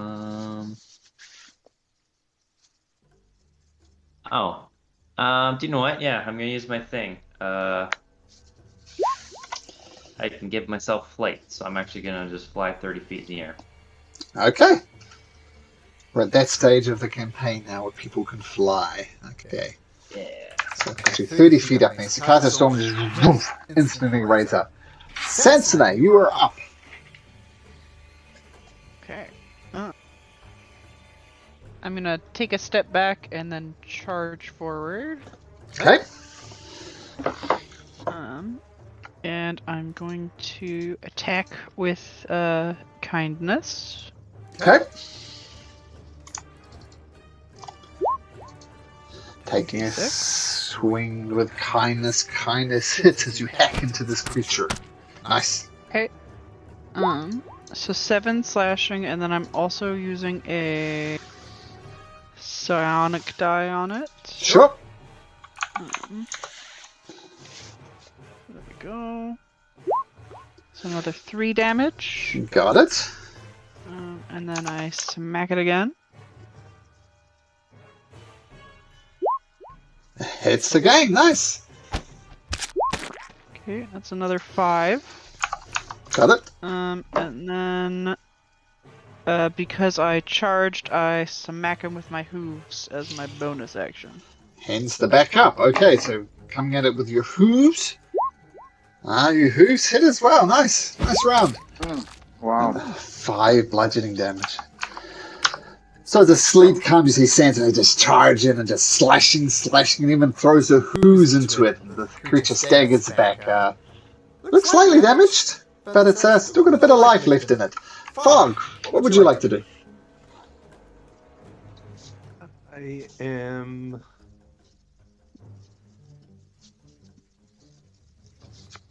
Yeah. Seeing the sleet storm go down, I'm going to wind up and give a nice second level guiding bolt. Oh! Ooh. Oh Ooh. no!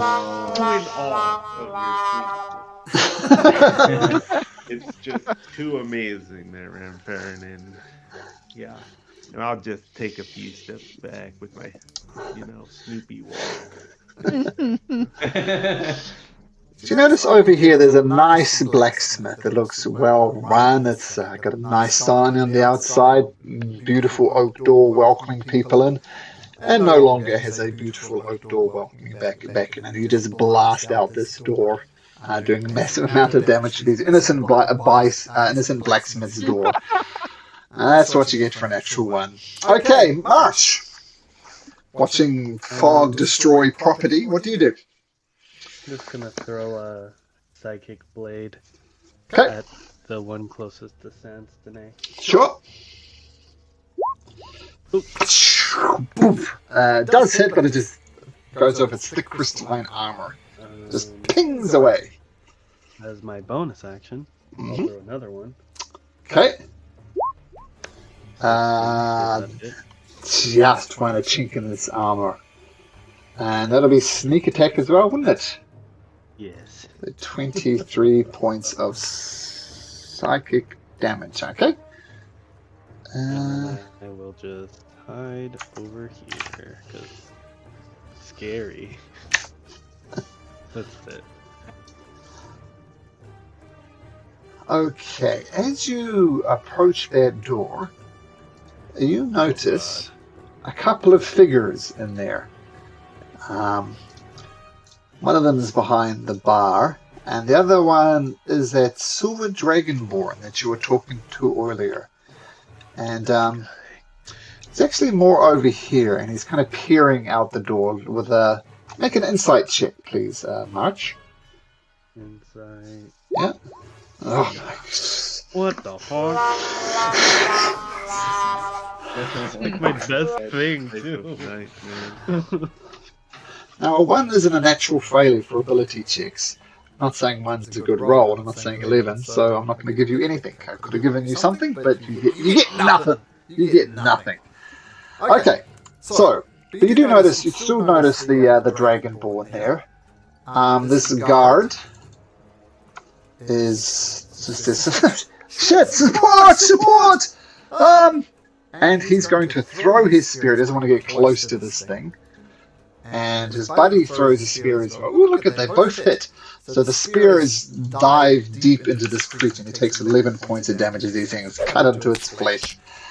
So that's the guards thing, and they kind of take a step back as well, looking for cover behind these fountains, because it's a rampaging, gigantic, crystalline elephant. Turtwig, what do you do? Okay.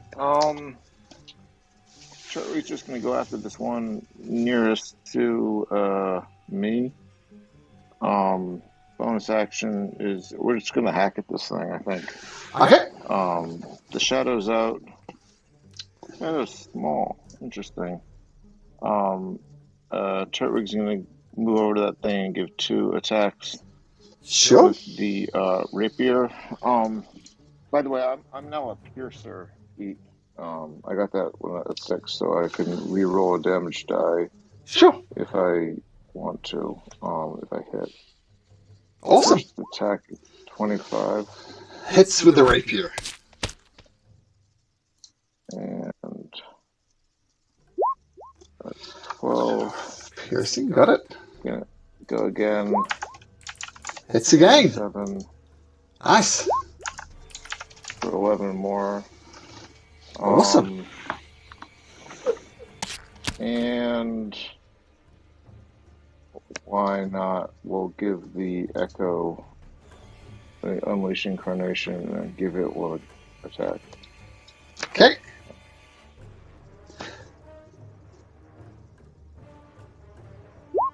Yeah. Not so much. Going well, but the third one misses terribly. Okay. Is that your turn, Turtwig? Nice turn, by the way. It's pretty cool. Yeah, I think that's good. Yeah, go out. We're good. Okay, cool. Ray. Okay. Does Ray get that feeling from you guys that you guys want to defend people or just fight them because they're coming at you? What's your impression for what you guys? Do you want to defend people? Okay. Then Ray, we'll start this. Oh well. And then move. Let's see.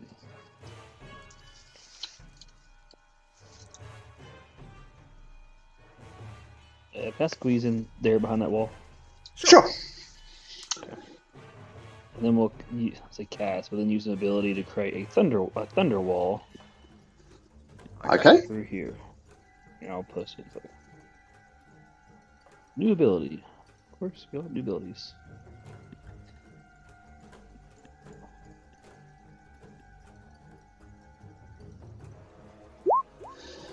Okay, as an action, you put a wall of thunder. What else do we can do? Every foot move through costs 1 extra foot of movement. Oh, it's strong, but I say, what the heck. But to slow them down a little bit. When a creature moves into the wall space for the first time, it starts its turn there. Okay, so it's a wall you can get through, but getting through costs you. Yeah, if they fail a saving throw, they're pushed back 30 feet. Ah, okay. In prone. So I don't have a thunder wall, but I do have a wall of fire. So we position that. So something like this. From here to here. Okay. But yes. Just trying to do from a wall to a wall, basically. However you want to do that. Trying to block it, so it's, yeah. So there's a pillar right here to a pillar. Yep. I'm not sure you grab it with it exactly there, but that's what I'm trying to do. Yeah, I can. It's a little bit awkward manipulating these things. Come on. Just trying to feel more like a caster now.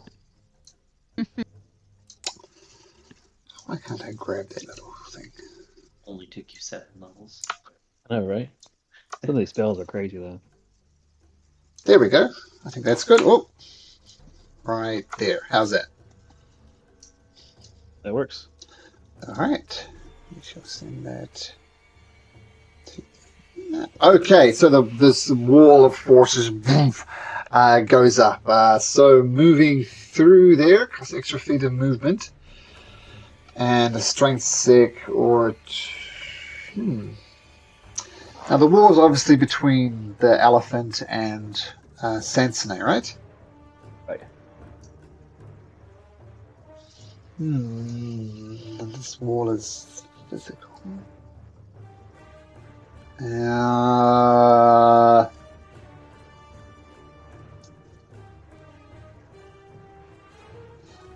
Well, first of all, doesn't it need to make a dexterity saving throw for your sleep storm? On its turn. Yeah, its turn. Yeah. Well, that's its turn. So dexterity saving throw. It rolls a 17, so I think it maintains its feet at least. Yeah.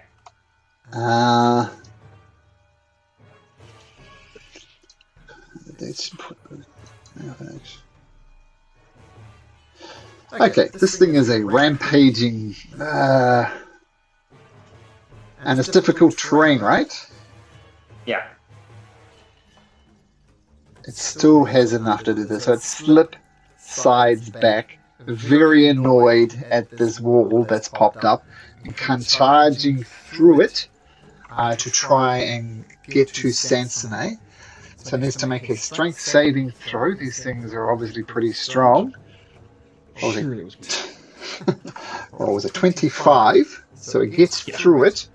Doesn't take it. No half damage or anything. Okay, so just absolutely just furious, lifts around on the ice, gets its bearings, and then charges strength towards Sansone. It's hitting down, trying to gore you with its tusks. I assume a 25 hits. Yep. You take 26 piercing and 4 psychic damage as one of these tusks just gores you straight in the guts. And then it raises up on its hind feet and comes to crash down on top of you. And does a stomp attack on top of that. And will hit, I guess, with another 26 for an additional 16 bludgeoning and 4 psychic on top of that. Oh my. Another 16. All of that would have, killed me. Mhm. Okay, So I'm subtracting the, I take less because of my heavy armor master. Okay, the first attack did 30, so that'll take it down to 27. And then I rolled my protective field dice, so... Okay, and the second attack did 20, so that'll take that down to 17. Yep. But you get the thing twice, don't you? The protective field, no, I get it once per... It's like my reaction. Okay, so then -3 on this. But your heavy armor doubles, doesn't it? Your heavy armor mastery, do you have that? Yes, yep. So it's another -6. Minus... Yeah. Okay, I can't do that in my head. So 27 plus 17 -9. That's the mountain take. I think we got there in the end. Okay, so it comes crashing through and just crashes, pushing through this wall. This second elephant is going to try and slide his way through. And he falls prone. Yay. So he falls prone. Then he uses half his movement to get up. And he's going to advance forward. So 20, so move another 10 feet. So he just moves forward like that. So prone, stands up, and then stumbles forward, effectively not doing anything this round. Ranfarin, still concentrating on Sleet Storm. What do you do? Yeah. How's the first elephant looking? It's looking like that. Okay-ish. Oh. I'm just gonna shoot him with my premium goblin longbow. Oh, this thing is elite. Can't possibly miss. Ah, yeah, your premium longbow comes out trumps. Yeah. So that is 15. Okay, 15 damage as you premium arrow longbow flies across the battlefield, sinks deep into the crystalline place of this creature, recoils back. I'm gonna shoot another one. Okay, another arrow coming with your premium longbow, and your premium longbow, by some weird twist of the fate, actually misses this time with a 14. But this thing is so premium.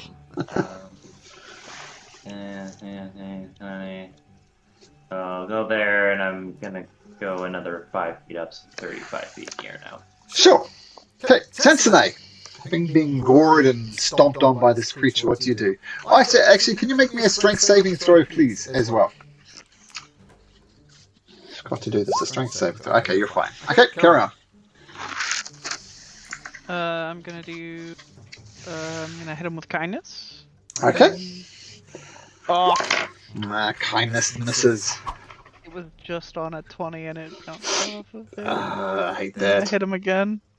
Oh. Try to the man, and 16 is good enough to hit. It is? Yeah? 16 is its armor class, I'll give you that. That's Okay, 5. so for that, and then I put a psionic die into it. There we go. Cool. Okay, so you're not so much injuring this thing, more like chipping off bits of it. So it's the elephant form is many bits and pieces knitted as these red crystalline substances fall to the ground. Okay, so and the sonic strike as well, cool. And that's your turn? Mhm. Okay, nice. Fog, you're up. Okay, what I should have done first round, I will bring up.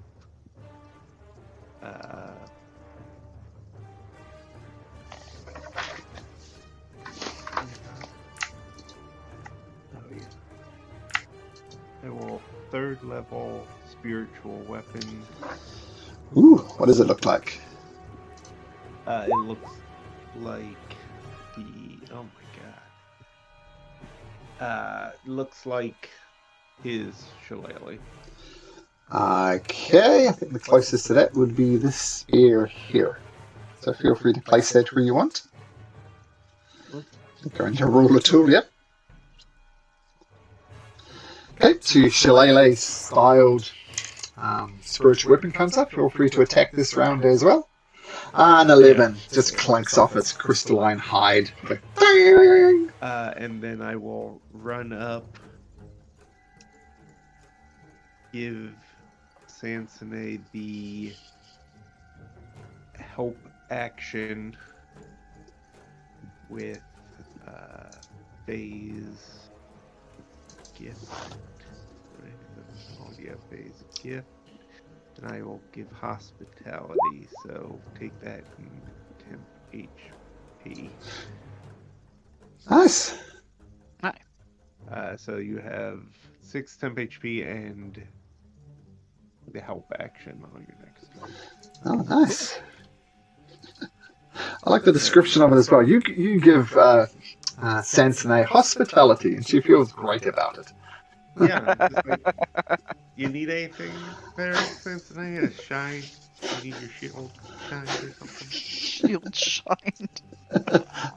Nice. Hospitality. Yeah. A cup of tea. A warm muffin. Is she being gored by an elephant? You offer her a muffin. Okay, March. I will move a little closer. And then I'm going to throw my psychic blade, as I do. Okay. That, That misses. Yep. and then as a bonus action, I'll do the same thing. Okay. Does a 24 hit? It does it. So your psychic blade digs deep into the hide of this creature. It's really struggling to maintain its form, but it is still up. 20 points of damage is not to be scoffed at. And that's it. Okay, Oh, guards. he'll shout out. Kill it! Kill it now, guards! Do not run into that wall. Can they shoot through the wall? Sean? Ray? I believe so. Okay. So, they're going to throw their spear again. That should have been a disadvantage, but it still hits. One of them hits for 4 points of damage. Come on, let's keep it up. We can keep him down. It's him and his mate both throw spears, one of which hits. Turtwig, what do you do?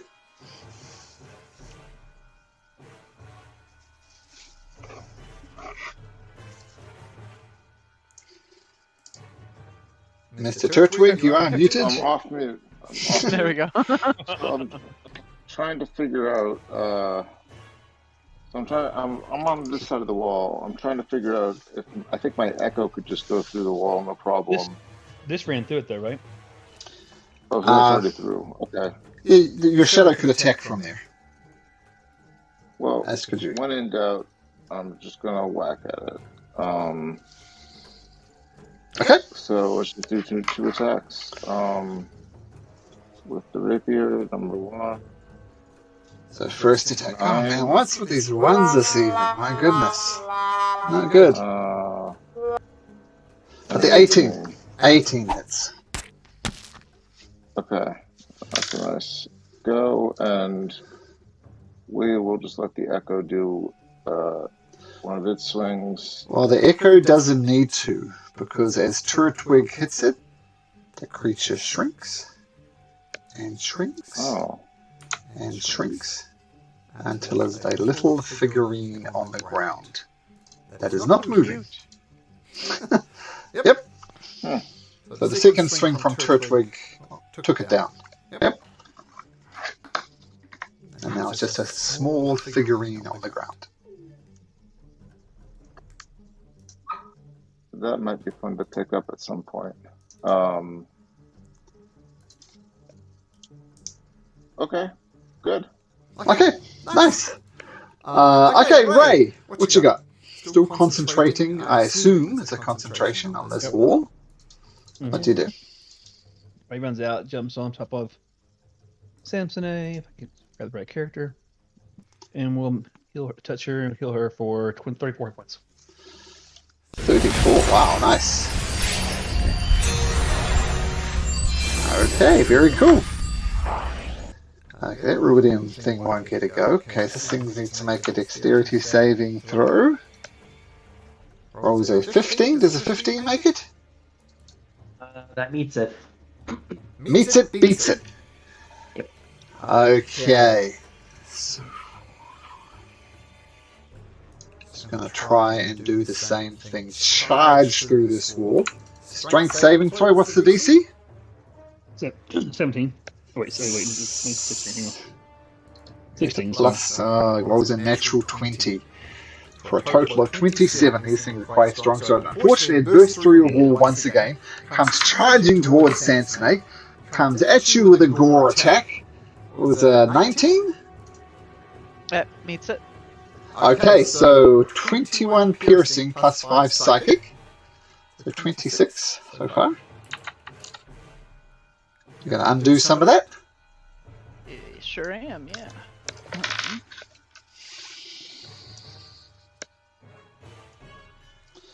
So 22, but with your heavy armor, that would be 19? Yeah, 19. Okay, so take 19 points of damage and make me a strength saving throw.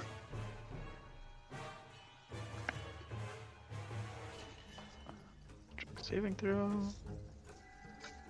17? 17, you just maintain your feet, but it's still going to come at you with a stomp attack. And, that's with a 29, and it does total of 49 points of damage. Oh my god. 42 bludgeoning and 7 psychic. Okay, well that just gets reduced by 3, so I take 46. They do 40, 10 plus 7 damage for the bludgeoning, and I rolled a 10, a 10, a 9, and a 6. Ow. So, Oh my goodness. Prefer if you didn't do that. So once again, just comes crashing through and stomps you, and yeah, you're looking pretty bad, but that would be its turn. Commoners are running around in panic, they're not knowing what to do. And I think what we'll do, since I know Turtwig is fading a little bit, we'll do one more round and we'll just end it there. Okay, so we'll do one more round and go Turtwig's from. gone already. Oh, Turtwig's gone? And March is left too. Yeah. He's out for the night. We're going to stop right here at the top of the round then. Yeah. Yeah! That was always a Like plan. flies. You know, That was so- always a plan. Alright, okay. No, that works. Yeah. Seems, Top of the round. Yeah, top of the round. Okay, guys. Nice playing with you again, and once again, remarkable that you didn't resort to violence for one of the challenges, so well done. Yay, yes. Okay, and we'll see you guys next week. Yeah, Yeah. sounds good. Thanks, Okay. Malcolm. Good. Take care. Okay, no worries. Bye-bye.